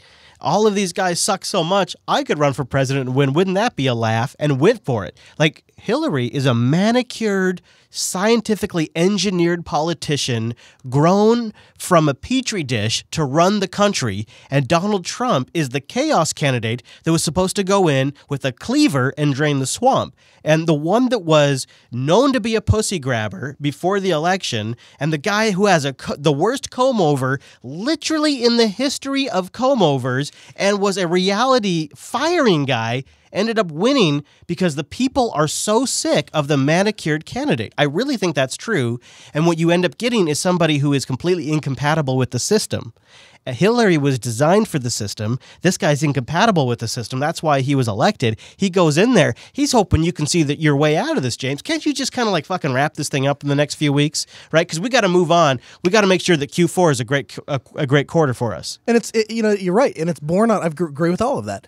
And it's born out of ignorance. And I think even James Comey acknowledges that when he talks, again, going back to the book, he talks about how he was sitting in the room, and after they gave the security briefing to the president, Donald Trump starts talking to his advisors and starts talking about how great that's going to be politically for them. And James Comey talks about how taken aback he was that a politician, a president, would sit in the same room with his security directors and talk about the politics of the information he had just been given. Doesn't he know that is just not done? And I think that just underlies the ignorance. And James says, I thought about maybe I needed to explain to him that is not appropriate. That's not how we do things here at the government. And I think you're absolutely right. When he came in from the business world, he's going to say, I'm going to take this top-down approach, and I'm going to try to implement that stuff and get things done the same way I do in the private sector. And I think what he wasn't prepared for was the incredible level of scrutiny that comes with public office as opposed to the private sector. Well, then you don't say things like, I'm going to bring in the best people, and then you bring in people that have shady backgrounds. That works in private business, yeah? Right, yeah, because there's not a thorough vetting process because hey, you're just going to get done what you need me to get done. I don't care about your background. But right. when you're dealing with public service, there's a total big difference. Yeah, and that is I think the crux of the issue right there. Yeah. Is you have this total different sets of perspectives. And I think part of the issue is the electorate is not familiar with the intricacies of how you run a government. All they see is the excesses, they see the ineffectiveness, they see the fat cat politicians, and they want all of it to be fixed. Right. And they don't appreciate the intricacies of how government works because they're not in government. Right. All they know is their government is not serving them. I mean, I'm literally standing here without health insurance. That is a fucking failure of the richest country in the world. It's pathetic. Yeah. And that's where instead of focusing so much on president, which yes, it's important to focus on the head of state. It comes down to Congress. It comes down to your local representatives. That's where the change really happens. But the problem is our celebrity politician is our great leader, and that's how the American people look at this. And you look at how many people come out for local votes and Congress, it's pathetic. Yeah. But when you can get Hillary and Donald up on the stage, people are going to come out and vote. And the issue is, really, Donald Trump, as a president, he's not in a position to fix these things. But I think to dig into Chase's point just a little bit, he's onto something there. If you wake up in the morning and say, gosh darn it, Donald Trump, the president of the United States, has too much power and he is abusing that power and we have a real problem, that's your first sign that our government is out of balance, that we need to get back to the courts, we need to get back to Congress, and so that all three are working in harmony to balance it out so that there isn't one office that you can just win and all of a sudden destroy a country. No, I mean, I remember from going through elementary school and middle school, the different branches of government and how they're supposed to counteract and balance each other. And right now there is a huge blurring of the separation of those powers. I mean, when we're talking about the political leanings of our Supreme Court, I remember there shouldn't be any political leanings of our Supreme Court, right? And I know we laugh and I know we kid and we talk about a conservative leaning or a liberal leaning. It's not supposed to be that way at all. And then, when you have the legislative branch, they're supposed to create laws, and that's our Congress, and, they're supposed to be kept in check and everything by the executive. And it's not happening right now. And that's where a lot of people are getting fed up. And that's why, I said this before, a lot of people voted for Donald Trump because they felt, all right, well, if we can't get our Congress critters out, because there's 15, 20% approval rate right now with them, we're going to shake it up. We're going to throw somebody in there. But the problem is a lot of people didn't do their homework and really seen what kind of guy this is. Yeah. Maybe so. This is what we have. I mean, it might be too much faith in the presidency and their power to affect change, especially when you have a system that's willing to catch you on every little thing that you say. Yeah. And then you combine that with, there was a time where it didn't really matter what was happening in Washington because you had state governments, you had city governments, and essentially that was what influenced your daily life. Yep. And that's all shifted now. Let's shift ourselves and let's talk about what seems to be the most outrageous bit of news this last week since our get together. The DNC, led by Tom Perez, is suing a whole bunch of folks, including Trump campaign members and others, over the whole Russia hack, and it's really embarrassing. I got to move on now. We have another new legal front for President Trump. That surprise lawsuit from the DNC alleging that the Trump campaign, WikiLeaks, and the Russians conspired to defeat Hillary Clinton. DNC Chair Tom Perez joins us now from Washington. Mr. Chairman, thanks for joining us this morning. Let me begin with, you surprised a lot of people with the lawsuit and even drew some criticism. Now, you got to understand really some context here. This is George. And this is George interviewing the guy that runs the DNC. So starting off with criticism, this is about as hard-hitting as a George Stephanopoulos interview gets, especially when interviewing the DNC chair. The hair. He's got no hair, actually. I was going to say, bald. man, that's messed up. I really don't like Perez at all. I think this guy... I don't know. After Debbie Wasserman Schultz, I really was hoping that somebody better would come along. Yeah, a refreshing view. There was at least somebody who looked genuine and honest and believable. And this guy looks like an amateur school politician. What's that Kennedy's name that did the response from the State of the Union? Oh, right. Oh, man. Joe Kennedy? Is it Joe Kennedy? He looks like a Joe. He looks like a movie characterization of a politician. Like if a movie scene was going to have a television on in a room and they were going to have a politician giving a statement, they would have Tom Perez on there looking like a buffoon. Yeah, I think Kennedy would, minus the extra chapstick, I think he would work here. Again, with you surprised a lot of people with the lawsuit and even drew some criticism from Democrats. David Axelrod put out earlier this week, right after you announced the lawsuit, spectacularly ill-timed, abets the POTUS strategy of portraying a sober and essential probe as a partisan vendetta. Everyone should chill out and let Mueller do his job. Where have I heard that before? Sounds like something you said about a month or two ago. Probably, yes. Your response? I have great respect for David Axelrod. I have great respect for Director Mueller, and they can do their job while you have a civil suit pending. Why did we do this now, George? 3 reasons. Number one, in order to file a civil suit, you got to make sure you're filing it within the applicable statute of limitations. I don't know when Director Mueller's investigation is going to end, so we need to file now to protect our rights. That's an embarrassing reason. Number two, we've done our job. We've done our homework. Over the course of the last year, we have seen story after story. I like how he struggles to explain his homework. Like, we're so well researched.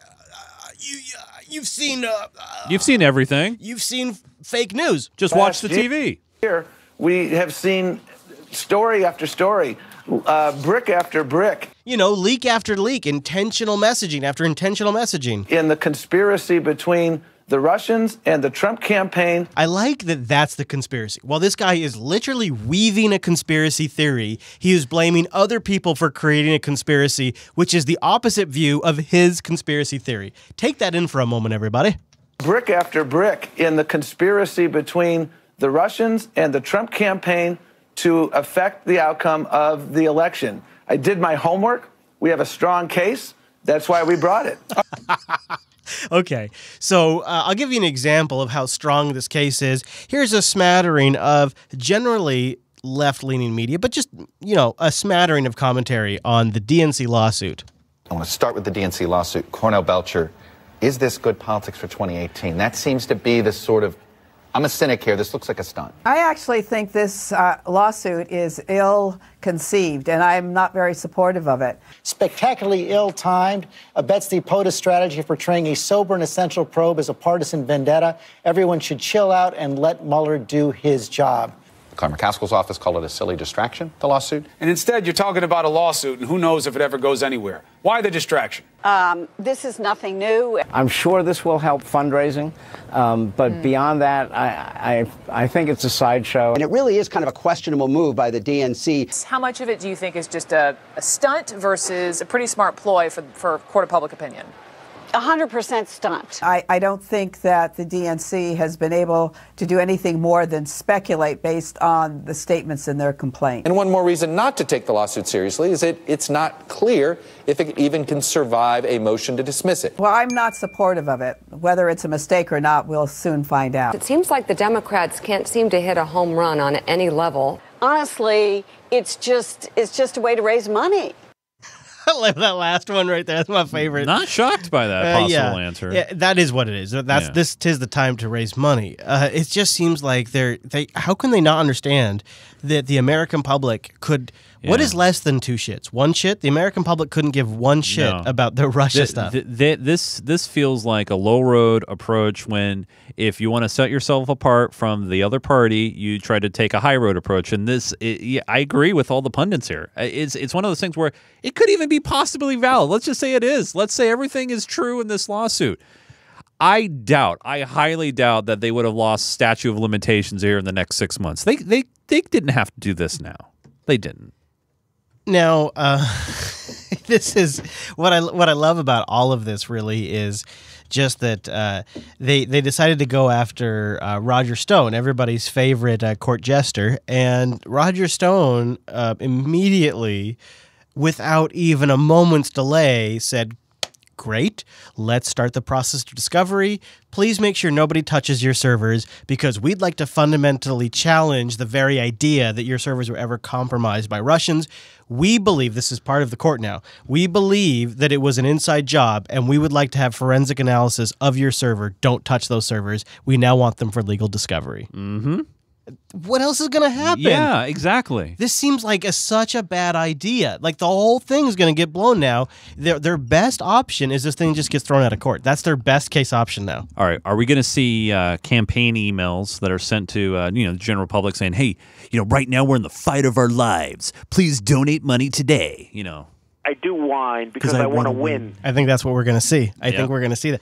Mr. Chase, before we go into the high note, do we have a sack of sorts? We do have a sack. Of course we have a sack.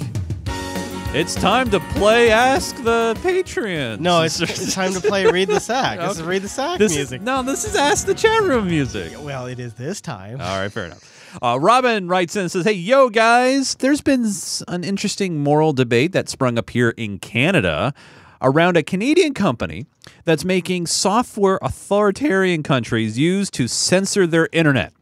Curious to know what your thoughts are and where you stand on making tools like these. Is it profiting off of it okay because you're not controlling how someone else uses it? And if they do use it, is it when they use something for wrong, is it not your fault because it's a moral thing?" So, if you're making the software and they use it to block, say you're making the software to block, internet traffic in China, for example, because we know about the Great Firewall in China. He just wants to know, what do you think? What do we think? What do I think about companies making software to enable filtering and blocking? I don't know. That's a hard question to answer because I could take especially for other countries who want to clamp down and regime and stuff. I mean, I feel like I could take a soapbox approach here, but the reality is, I've been that IT admin who blocked all access to Facebook for a request by a client. So I've done that, and I think my rationale at the time was, that's what do they expect? They're using their business's internet, their employer's internet. Right. I don't know. I don't really have a strong opinion on it because you can make a tool like a gun or a knife, and then it's not really up to you how people implement it. And at the same time, when you're creating it, you kind of have an idea what they're going to use it for. So as long as you're not breaking any laws of the country that you're operating in and that sort of thing, the company, for example, that creates this software, it really comes down to their shareholders, and are they a moral compass kind of a company? And as Lurker Allen says, what about the situations where it's more like, oh yeah, nice. all right, nice, very nice. let's see here. Hold on. Take it. Oh, okay. I think we're gonna get a live call during. Hello, buddy. Hi, buddy. Hi, Dad. Hi. Are you doing a show? Yeah, I'm doing a show right now, actually. What are you doing right now? Okay, I'll call you after your show, okay? How about I call you after the show? Okay. Do you want to say hi to everybody real quick? Sure. Say hi. Hi. Hi. There you go. Hi. All right, buddy. I'll call you soon. Okay. Thanks for calling. All right. Bye, dude. Talk to you soon. Yeah. There you go. There's a little field report from the boy. I guess I also grok Alan's point. Like if you're building software to like crack iPhones, like the Gray Key folks are, or you're building software to crack BlackBerry messages, that feels like you're just it's like. It's like the lowest hanging. You know what, kind though? of. But I'll take the alternate approach. Maybe Apple and these other places that are making the stuff should build something a little bit more secure. Well, that's true too. I'm just saying. Okay, all right. Okay, I'll give you one of those. Verituna writes in and says, "Hey, yo, Chase." Hey, Chase. Apt image for a sec. By the way, I had a picture of like a post-apocalyptic Seattle. Mr. Tunda. Oh, really? Yeah, I gotta check that out. As the picture. Yeah, it was actually from Rick and Morty, one of our favorite shows. Anyway, he goes, hey, the Skripal case has all but vanished from the headlines, but that did not stop the Russian consulate in the UK issuing a point-by-point timeline that shows how ludicrous the whole thing is. Not so funny was the $445 million arms deal the UK just struck with Israel, who has been condemned by everyone, save the U.S. and cronies, over the killing of unarmed Palestinians.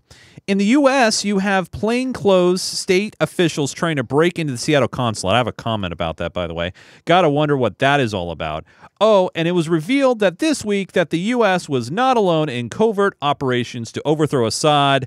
The U.K. has been waist-deep in that since 2012. It disgusts me, and I have to say, not in my name. Ugh. By the way, the whole Seattle consulate thing.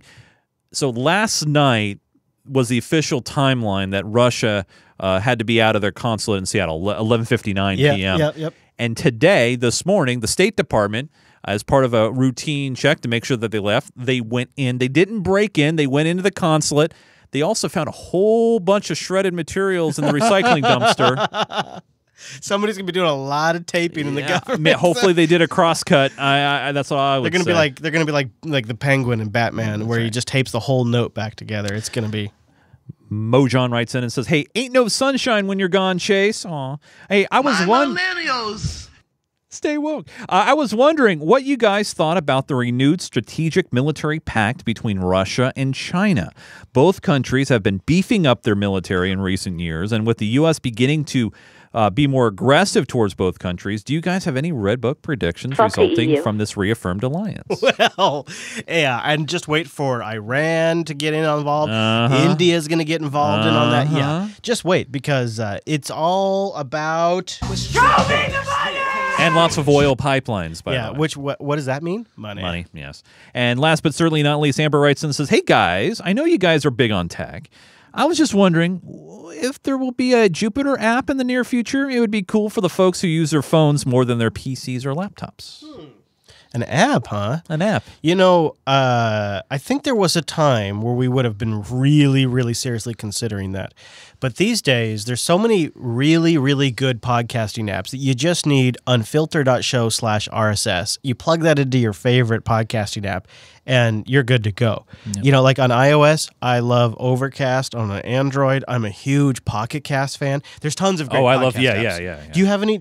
Oh, yeah, I recommend Pocket Casts on Android. On iOS, oh, God, I forget, because I haven't used it in a long period of time. I love Overcast. I think that's pretty good. That might have been the one I used. Noah, do you use anything besides Pocket Cast? No, I'm strictly Pocket Cast, no matter what OS I'm using. Yeah, I know. Really I hear like I hear a lot of AntennaPod and BeyondPod from the audience. I hear that too, but yeah, I think Pocket Cast. The thing I like about Pocket Cast, if you want to kick in a little bit extra later on, they have a web player that syncs with the mobile app, and so does Overcast. But the thing I like about that is I can be listening to the show on the road, and then when I get back to my desk, I can finish up the last few minutes on my desktop speakers. Yeah. I like that.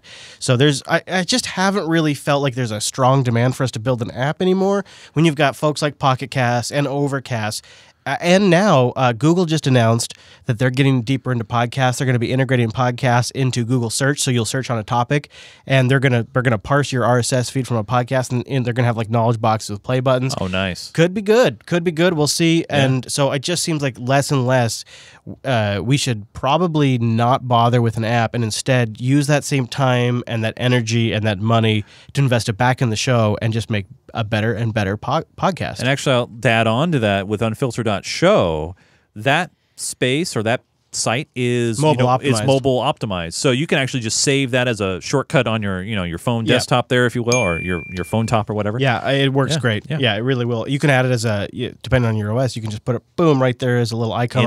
Instant shortcut. Yeah. How? All right, buddy, you ready to move on? Oh, I just want to remind everybody, hey, remember, if you're part of Club 33, you can get in my sack every week. Head over to patreon.com/unfilter, where you can join the sack. And by the way, do we want to make a comment about next week? Yeah, I was just thinking maybe we should.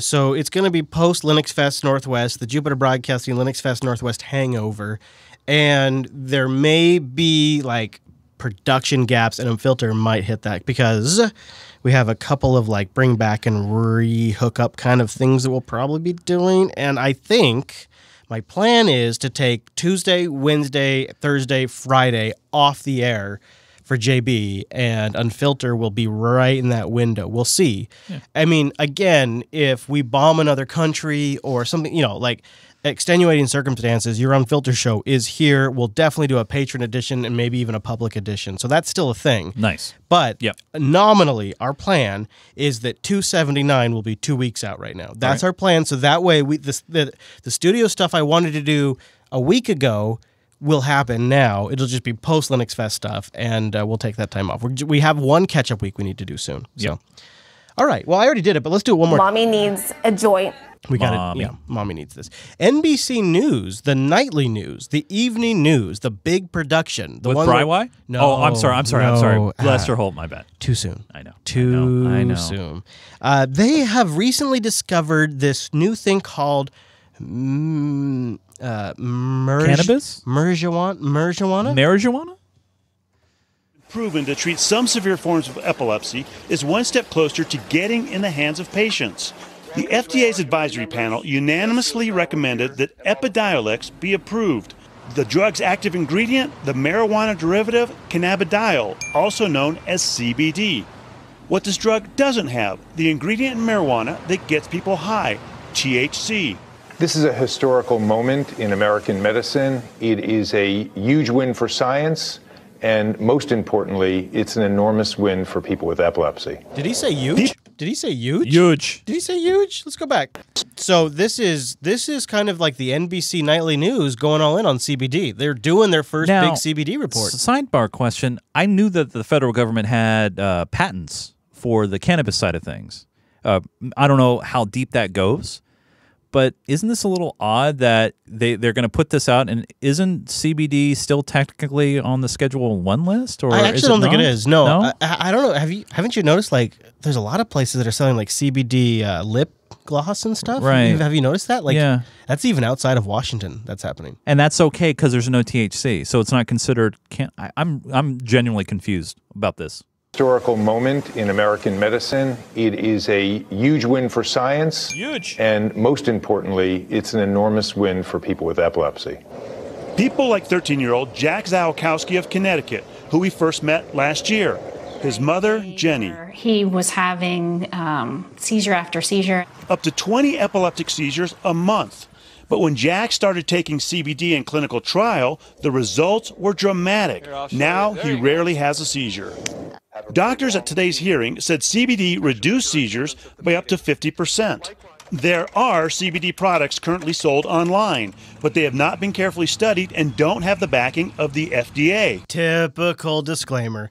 I'm not opposed to making a minor. I wish we had like an orange book, because I know someone who has diabetes who has done some testing with cannabis consumption, primarily through vaping, and then tracked blood sugar impact because they were curious how cannabis consumption and vaping affects blood sugar, and there may be down the road, we may hear about how diabetics are using cannabis to manage blood sugar. I'm going to say that's an orange book prediction, but I've read a couple of things now from a couple of bloggers who are diabetics who have been experimenting and tracking it like very, very judiciously with blood samples and exact measurements of the amount of cannabis and all of this, and then they're charting like how their blood sugar is impacted by the use of cannabis, and it seems to have a lowering effect. So as their blood sugar is increasing, instead of taking additional insulin,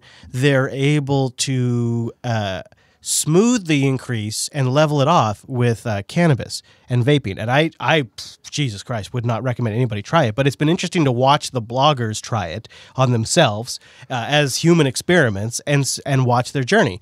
And maybe we'll see that develop into news coverage in the future after the epilepsy thing has sort of become old news. I don't know. We'll see. It's going to be either that or like PTSD and stress and anxiety. Something like to that effect. Oh, yeah. But NBC News wasn't done with that. They still had more to report. Ooh. Whatever you call marijuana, it can produce a euphoric high that comes from one main chemical, delta-9 tetrahydrocannabinol. Oh, yeah. Or THC. So they're doing a whole like how cannabis affects the body series on NBC. THC is found in resin produced by the leaves and buds of the cannabis plant. And when it's introduced into the human body, it has psychoactive, or mind-altering, effects. THC is structurally similar to the naturally occurring brain chemical anandamide. Anandamide is what's called an endogenous cannabinoid, and it acts as a neurotransmitter, sending chemical messages between nerve cells throughout the nervous system. You know, it just happens to be that way. I mean, what a coincidence. Anandamide is what's called an endogenous cannabinoid, and it acts as a neurotransmitter, sending chemical messages between nerve cells throughout the nervous system. And because THC mimics the structure of anandamide, it's able to travel through the body and alter these brain communications, affecting regions of the brain that are linked to pleasure, memory, thought, sensory perception, movement, and more. Isn't this fascinating that they feel like the need to do this? Well, you know, I don't know. I think that's noteworthy. You don't seem to be too impressed, but I think it's noteworthy. It's not a matter of impression. It's I'm not surprised just because, you know, it's more and more states are legalizing it. It's, you know, more of an educational kind of a piece. You got countries that are legalizing it. As Alan reminds us in the corner over there. Yes, that's right. It's almost Cannabis Day. And then here's my last piece of a trio that producer Matt found for us of NBC's astonishment of this recent development called marijuana. For the first time on 420, green is a go in the Golden State. Oh, man. Yeah.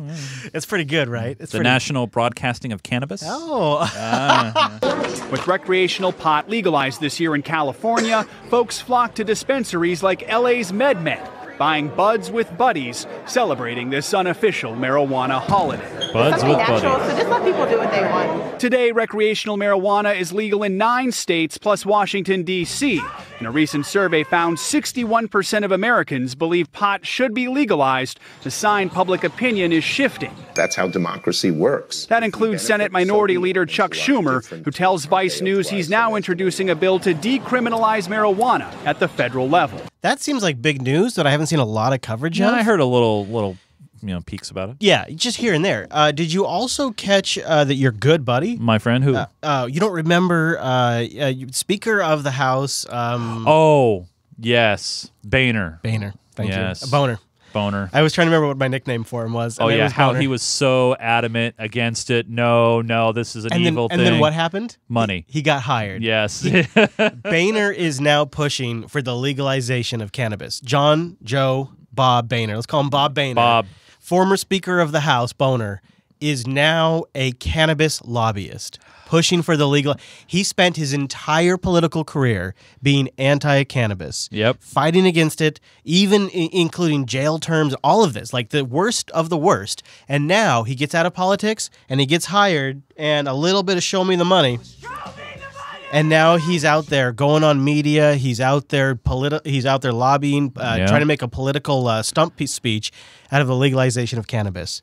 It's really remarkable. So it's not just in isolation. It's not just Schumer. It's also Boehner. Vice News, he's now introducing a bill to decriminalize marijuana at the federal level. This could be the most successful platform that the Democrats have in 2018 if they push this. If they become the party of legal cannabis, that is all of their other shortcomings, the fact that they're actually fat cat corporatists that are completely rotten from the core out run by Nancy Pelosi, will become immediately irrelevant if they become the party of pot. No. That will win. Now, I know we don't have Alan on mic here, but I'm almost inclined to think, Trudeau and the Liberal Party up there, that was one of his big talking points, was the whole legalization up there. I mean, I watch CBC. I keep an eye on it. You do like your Mancaster. Yeah, well, he's gone. I know. Peter Mansbridge got replaced by that's what it was. four people. I forgot it was so phallic sounding. They couldn't replace him with one person, not two. They had to get like four people to replace him. Well, he's a Mansbridge, dude. Peter Mansbridge. That. But yeah, no, I think you're right. I mean, it's one of those things where, and I don't think you have to make it your main point. I think if you make it a bullet point. Well, you make it known. Yeah, you make it known. Yeah. Vice News, he's now introducing a bill to decriminalize marijuana at the federal level. Ultimately, it's the right thing to do. Freedom. If smoking marijuana doesn't hurt anybody else, why shouldn't we allow people to do it and not make it criminal? Last week, President Trump told Colorado Senator Cory Gardner the federal government will leave state legalized programs alone. The states will be able to determine what they want going forward on recreational medical marijuana.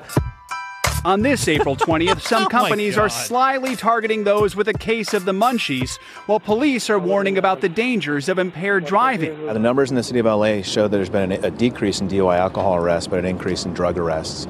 A few departments took to social media with playful posts, like officers in Wyoming, Minnesota, who set incognito traps near a trail of snacks. It's pretty cute. It's pretty and to cute. be fair, you're going to have people that abuse any substance and do things behind the way they shouldn't do. Just my personal opinion, I don't recommend anybody drive under the influence. Yep. But I would much rather have somebody who smoked a J than somebody who's had a lot of alcohol behind the wheel. Because they're driving really slowly. Yeah, exactly. Hey, Mr. Noah, thank you so much for joining us. Hey, thanks for having me, guys. Yeah. It was fun to talk politics with you guys. Yeah. You know what? There was a minor Unfilter crossover on the recent Ask Noah program, episode 61, right? That's right. Oh, you joined me for that. Yeah, we talked a little bit more about Comey Daniels. Well, he played a few clips from James Comey's book, specifically around encryption and the FBI's stance on that and the backdoor situation, all that. It was a really good episode. Nice. Ask Noah 61. Ask Noah podcast.asknoahshow.com/61. That's the part that gets me. It's podcast. There's a subdomain. It's podcast. Who uses subdomains anymore? I know. Podcast.asknoahshow.com. Mr. Chase, what about you? When you're not at Linux Fest Northwest this weekend, where can they find you? Find me on the Twitters at Nunes, Nunes. Oh! I do a little geeky gaming thing at geekgamer.tv, doing a lot of pinball stuff coming up. Chris, what about you? You're going to be probably tweeting over this weekend. Maybe. I might be too busy having a great time at Linux Fest Northwest, but you can find me at Chris LES, the network at Jupiter Signal, and the show Unfilter.show. And why not get the lurker in the corner? Yes, that's lurker. Right. Go get the BSD Now program. Mr. Alan Jude rocking that every single week. BSD Now. Go check that out as well. Get a little more Alan Jude in your life. Now, if you've got a little dessert left in you, the Unfilter show isn't quite over. The overtime is coming up. This is your meat and potatoes. I understand if you gotta go, but if you can stick around a little bit longer, there is more content coming up. Just a reminder, we'll be gone next week if the world doesn't go to hell in a handbasket. Yes. And otherwise, we'll be back not next week, but in 2 weeks.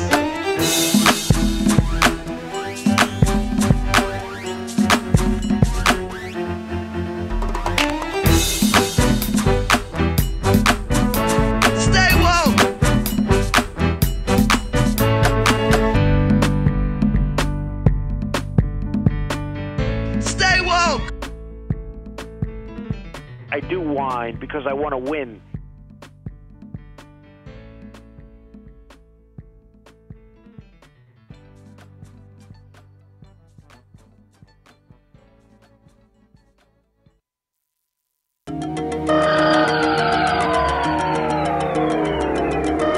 show's not over yet. That's fake news. It's time for the overtime.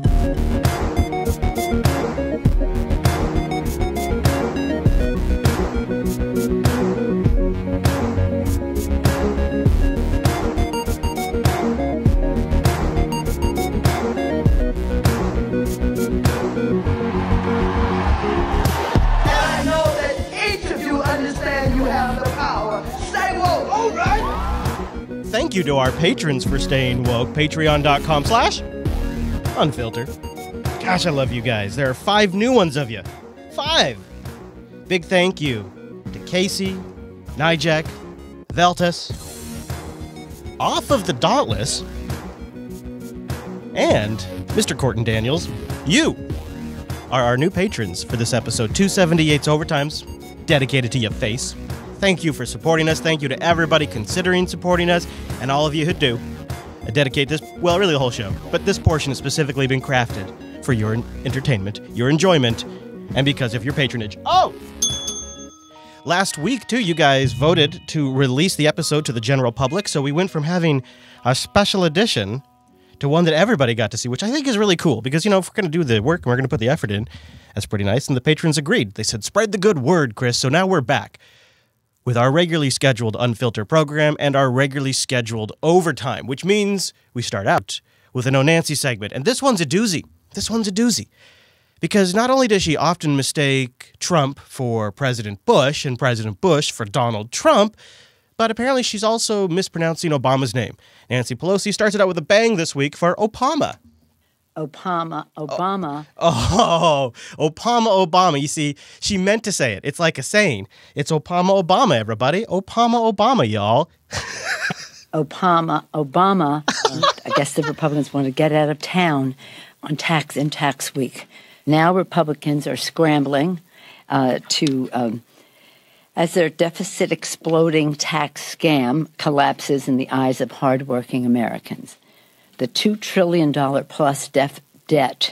You should pay attention to this farm bill. It's inexplicable that for every dollar in SNAP money that is spent, $1.79 is in economic activity returns to the economy. Oh, okay. What is the issue is the GOP plan clearly indicating that if the Speaker would bring a bill to the floor, it's a frightening place. It's a place that is, when I've seen poverty throughout throughout the world. The world. How helpful they might be in the alleviation of poverty. Our purpose. Okay, I think you get it. Her mouth just started eating itself. You see, the thing is that the Democrats aren't divided on many issues. But if you look below the scenes, well, the public image is sometimes a little different than the actual image, and they actually end up quite divided on some of the issues. The one that seems to be a little embarrassing is the impeachment of Donald Trump. It's a matter that is being dealt with in the Justice Department. She's speaking about the impeachment. I don't know that they're talking about impeachment, but whether they have the facts and the law to make a determination of how they go forward. We don't have that information. This isn't we don't sit around thinking about how we deal with our donors. We have our position and our responsibility here. We respect other people's expressions of their concern, and many of my members have 65 of them. That's not a third of our caucus, but it's a large number. Have supported Mr. Green's amendment when it came to the floor. Now, that amendment was impeachment. So that's a good portion of their membership that supported that impeachment move. But Nancy would say, no, we are a organized front on this. What we're talking about is how we strengthen the financial stability of America's working families, how we have a better deal, better jobs, better future, better wages, lower costs to families. And that is what we are focusing on. And that's where we have our unity in the party. But this is not a divisive issue. No. In our caucus. No, not a divisive issue. Not a divisive issue. They're all on the same page when it comes to impeaching Donald Trump. We're not going to tackle it. It plays bad. Every single person is on the same page in the Democratic Party, except Maxine Waters. Prepared to cross them at this time because he does not know what will happen. Perhaps they'll join me. They'll want to impeach him. Are you the belief that Democrats should make impeachment a centerpiece of the midterm elections? Well, they have indicated they do not want to do that. They think that the Republicans will use it. Who's the they? The leadership, she says. The leadership. You know, that whether we're talking about the DNC or the DCCC, they all believe that the Republicans will just use that and say they're mad because they lost the election. And they don't particularly think that that's a good way to go with this. I don't agree with them. You don't agree? Both? No. I mean, you don't agree both tactically and also substantively? I mean, I guess my point is, I know that you substantively feel he has committed impeachable offenses. That's right. Are you not persuaded by the idea that it would be a tactical mistake politically? No, I'm not persuaded by that idea. You know why? Because I tell you, everywhere I go, people are talking about why can't you all get rid of him? Right. Why don't they impeach him? What's wrong with the other members of Congress? Why don't they stand up with you? This man is dishonorable. He lies all the time. He's a con man. They say all of these things, and I'm not just talking about my district, whether I'm on the airplane, I'm walking down the street in New York, wherever I am, I'm hearing it, and I'm told that 70% of women who have been polled say that they want him impeached. All right, Congresswoman. 70% of women want him impeached. She's not giving up on this. But you know what? It's not a divisive issue. Everybody's on the same page. Every Democrat's on the same page. I don't know what you're talking about, Chris. They're all on the same page. Seems like that unity isn't so union? I don't know. But I do know that Alex Jones might actually be in some hot water. Elementary shooting are now suing radio host Alex Jones. Let me back that up because it cut it off a little bit. It's the Sandy Hook parents. Two families of children who died in the 2012 Sandy Hook Elementary shooting are now suing radio host Alex Jones for defamation.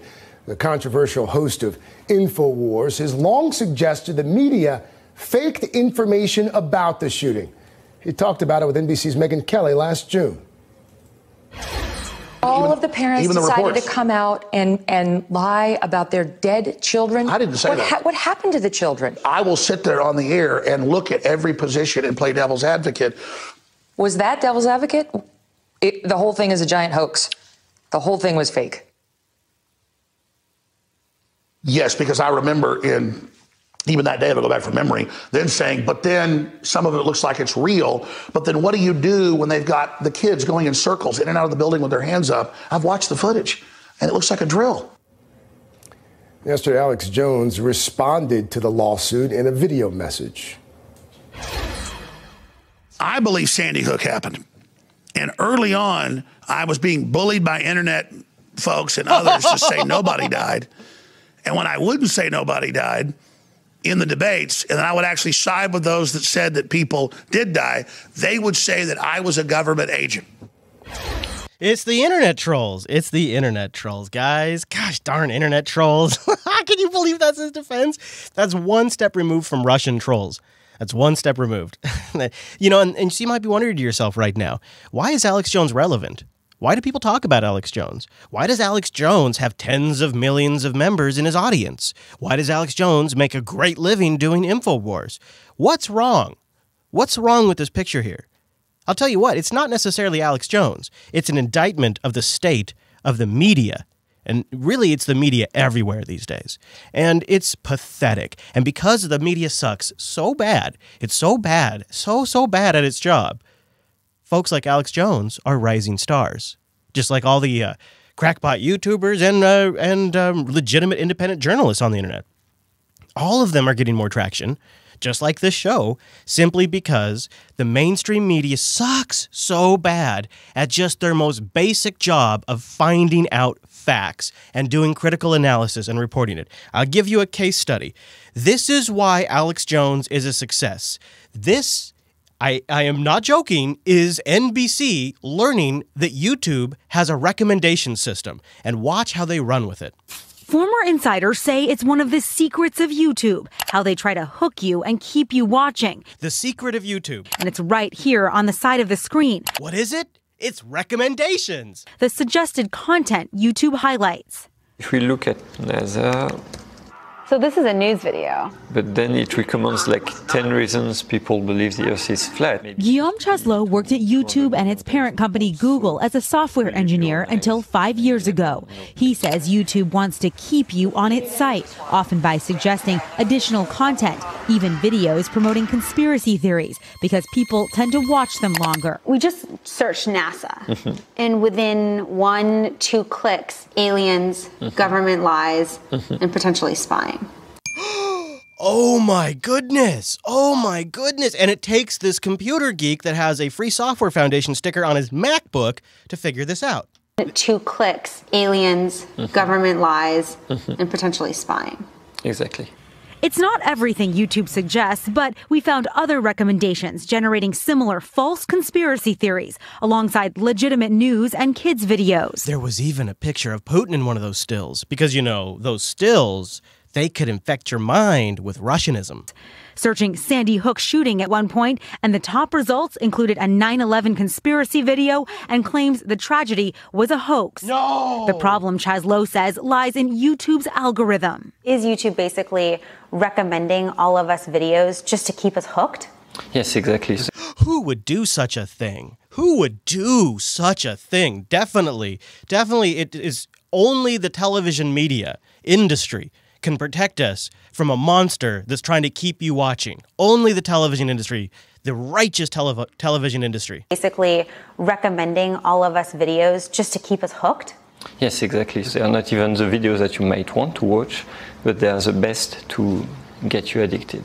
The more videos you watch, the more ads you see. That equals more money for YouTube. It's a problem throughout, not just YouTube, but Google, Facebook, all these companies, is that they've prioritized growth over anything else. But if growth is the goal, then user experience is not the goal.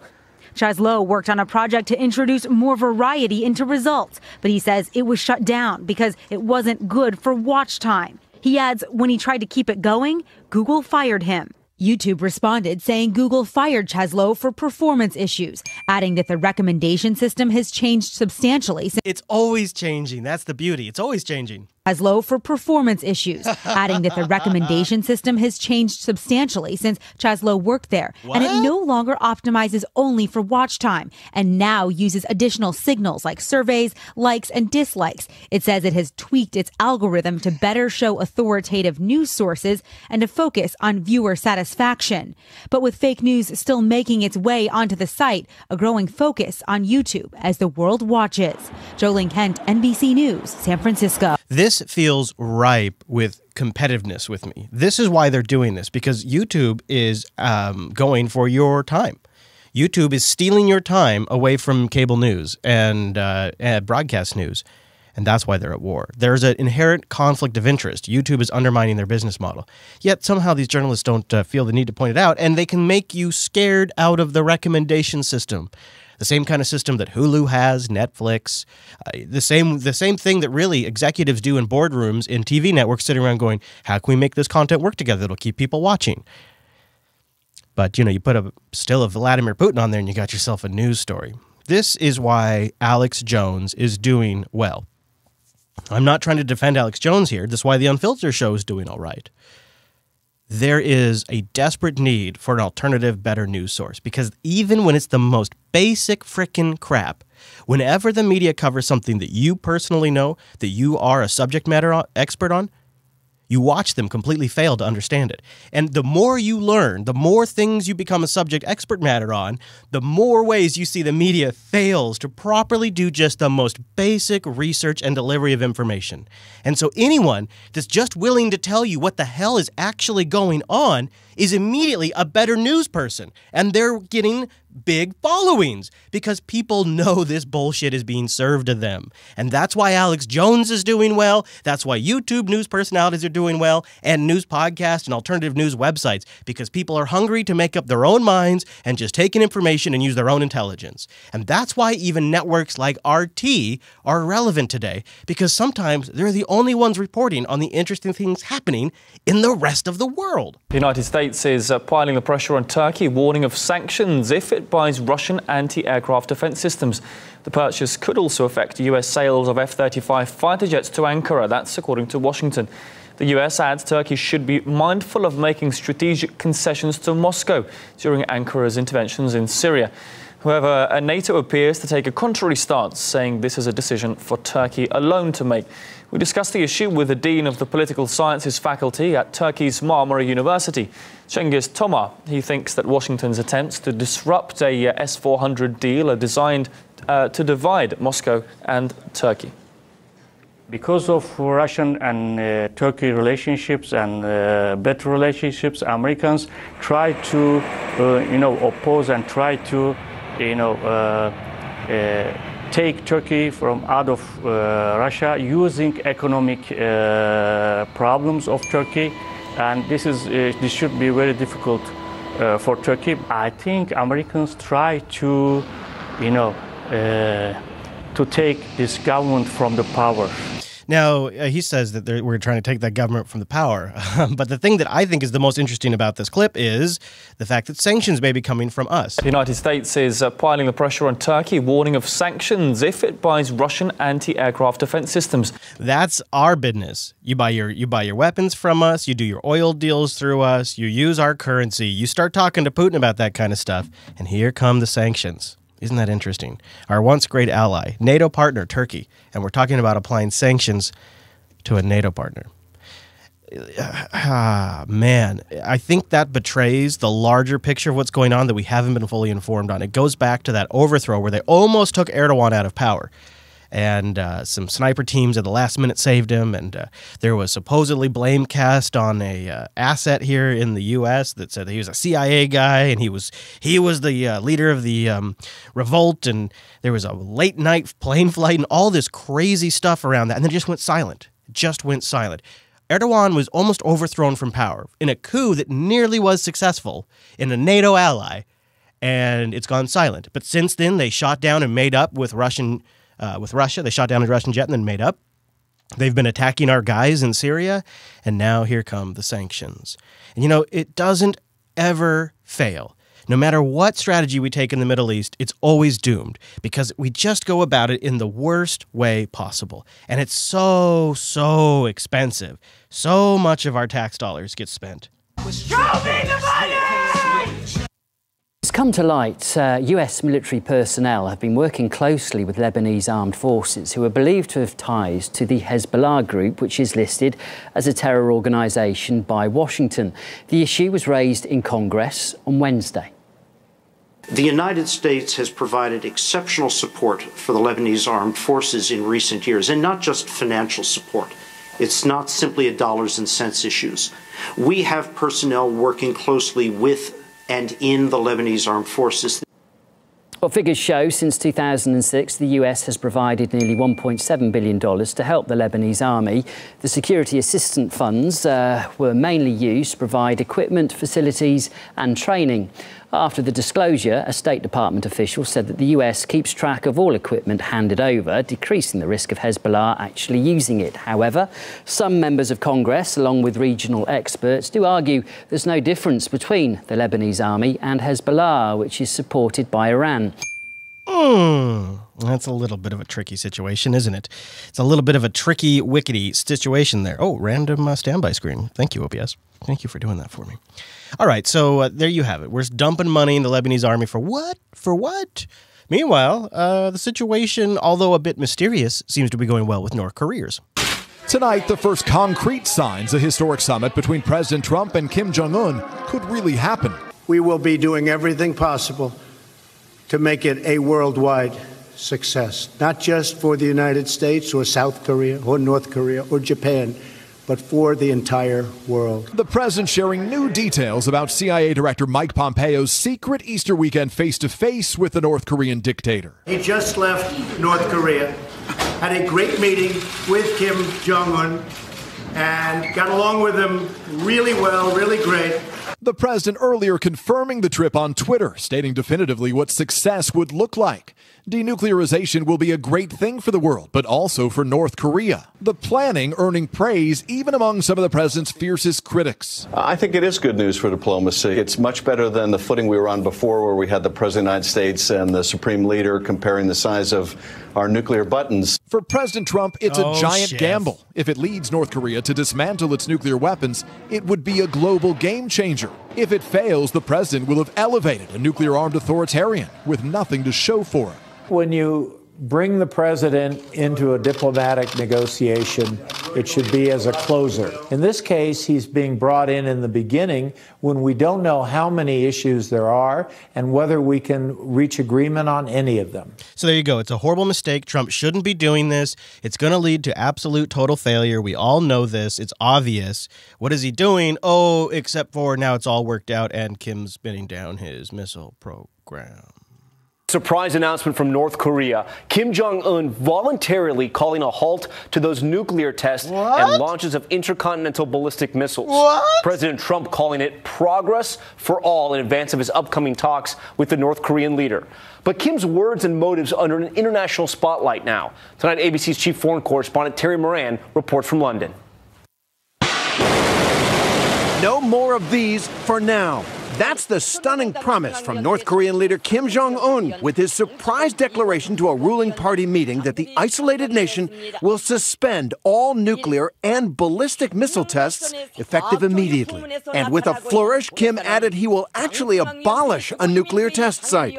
The nuclear test site has done its job, he said. This is an extraordinary announcement from the North. We have never seen any kind of movement like this, any kind of concessions in the history of North Korea. President Trump greeted Kim's announcement with glee, tweeting, "This is very good news for North Korea and the world. Big progress. Look forward to our summit." So there is a lot to process here. North Korea spinning down their missile test program would seem to be a massive victory for the diplomatic efforts of the Trump administration. There is an alternative explanation that I would invite you to entertain. I'm not saying this is why he's spinning down the nukes, but I have a link in the show notes on unfilter.show/278. And in there is some satellite, I think, footage, it might be aerial footage, of the test site that they're shutting down, which, if you don't remember, was underground under a mountain. And that's how they were testing without a lot of observation, as they were doing underground testing. Well, it seems that test site has completely caved in. In fact, there may even be a bit of a chimney effect from the cave-in, allowing the test radiation to escape. And it may just simply be that they have devastated the one spot that they could use for testing in their small little piece of land. And the timing of this happened to work out very well strategically. It's a good win. It's a good show of faith for them, and they had to stop anyways. I don't know if that's it. I mean, that's a narrative that totally takes the wind out from underneath the Trump administration's win here. So obviously that's something that a certain group is going to want to push. But I'll let you make your decisions up on your own. I'll have a link in the show notes if you would like to check that out. Before we get out of here, before we go, I want to just cover a little bit of Rachel Maddow. I just found her to be extremely obnoxious with this Comey stuff, and I want to share just one clip with you. Last week, the memos that James Comey wrote about his White House interactions before he was fired were all released to the public with only minor redactions, thanks to congressional pressure on the Justice Department to let those things out. That really big news did not make really big news. I mean, the president freaked out on Twitter about it for a number of days running. But the public response, the press response, was more of a shrug, right? Seen it all before, almost literally. That's because you had seen it all before. There was not a lot of news in James Comey's memos, which is the point. His notes hewed so closely to what he had previously told investigators and members of Congress that they seemed boring. But they did also prove the main point, which is that his story hasn't changed one whit. Now, what I love is what she's about to do, and I hope this isn't driving you crazy, but what she's about to do is demonstrate to you that he must be telling the truth because his story has remained consistent. Ergo, it's all true. Right, that's your news. I mean, the president has been calling James Comey a liar. But James Comey's testimony really is bolstered by his notes. Those memos match basically exactly what he told Congress and what he said publicly and what he put in his book. His story has been consistent. What he said the first time is what he has still said every time since. Like he's familiar with how law enforcement works, how a lawyer thinks, how a politician thinks, and how the director of the FBI would act. That's strange. which is what it looks like when a person is telling a true story. Or has really thought it through. I leave it up to you to decide. But she said, there you go. That's how you know it's true, because Comey was telling the same thing every single time, so therefore it must be the truth. I don't know about that. I'll tell you another bad idea. It's bad logic. It's just bad logic, and you're gonna think this is even worse. I can't believe that this is what they're starting with. They're gonna run a drone pilot program for medical needs. Okay? So if I say that, just generically, you might think prescriptions for people that are disabled that can't leave their home. Okay, life-saving prescriptions. Sure, that could be a good use for drones. Maybe it would be condoms, so that way you're in the moment of heat, you call up an app on your phone, it orders you a 3 or 6 pack of condoms, whatever that thing can hold, flies them over and drops them off. That way they just saved you from having a night of passion without protection. Sure, I could get behind that even. Or a rescue drone that comes out and brings life-saving water or insulin to a diabetic. I could totally understand that's what you would use drones for. Sure. But nope. No, see, they're crazy. They're crazy, and I don't think you're going to like this idea. No, the first implementations we're going to see widely adopted of drones will be drones that are carrying blood. A California city wants to use drones to help save lives. Palo Alto hopes to become the first U.S. city to use unmanned aircraft to deliver blood from a blood bank to a hospital. The Federal Aviation Administration is reviewing the city's proposal along with about 150 others. The agency will approve 10 projects to move forward next month. But as Maria Villarreal shows us, some worry that more drones could create more harm. Splat. This could be the future of healthcare. Drones delivering blood in emergencies. At the Stanford Blood Center in the heart of Silicon Valley, Dr. Ta Pham's team collects about 200 pints of blood each day. Most of that supply is stored at the hospital. But sometimes there's a need for more. You can't plan for emergencies, and that's where time becomes even more crucial. Right now, they use a courier service, but the process can be slow. It depends on the time of day, courier availability, traffic conditions, anywhere from 30 to 60 minutes. And with a drone? With a drone, 10 minutes or less. That's a huge difference. It's a huge difference, and it can make a difference in a lot of people's lives. Andreas Raptopoulos is the CEO of drone delivery company Matternet. Okay. He showed us how it works. The blood would be placed in a secure box and automatically loaded into the drone before taking off on a pre-programmed route. At the hospital, doctors use a QR code on their phone to unlock and grab the package. Wow. Zipline 138 is ready. Several of the projects the FAA is now considering deal with healthcare. Drone delivery company Zipline, which is involved in 8 different proposals, says their drones can fly over 100 miles to shuttle medical supplies to rural communities. Under current federal law, drones must stay in the operator's line of sight. But next month, the FAA would waive those restrictions for the 10 pilot projects, opening up the possibilities for commercial drone use in the U.S. Regulators still have to tackle, though, those tough questions about privacy and safety.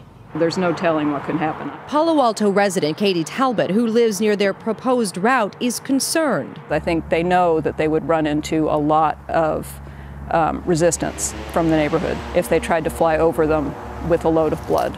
Matternet says the route will be over open space and says success here could ease some of the public's concerns. We believe strongly in healthcare being the first adopter of this type of technology because there's a very tangible and tremendous benefit there. Right now we're talking about drones delivering blood, but think of it more generally as drones delivering medical supplies. And when you do that, there's a whole world out there that you can sort of change. Prove it's coming. It's coming. Soon, podcast delivered by drones, my friends. Just imagine it. It'll be beautiful flying through the skies and dropping podcast players on your head. Oh, thank you for joining us. See you back here next week. Bye, everybody.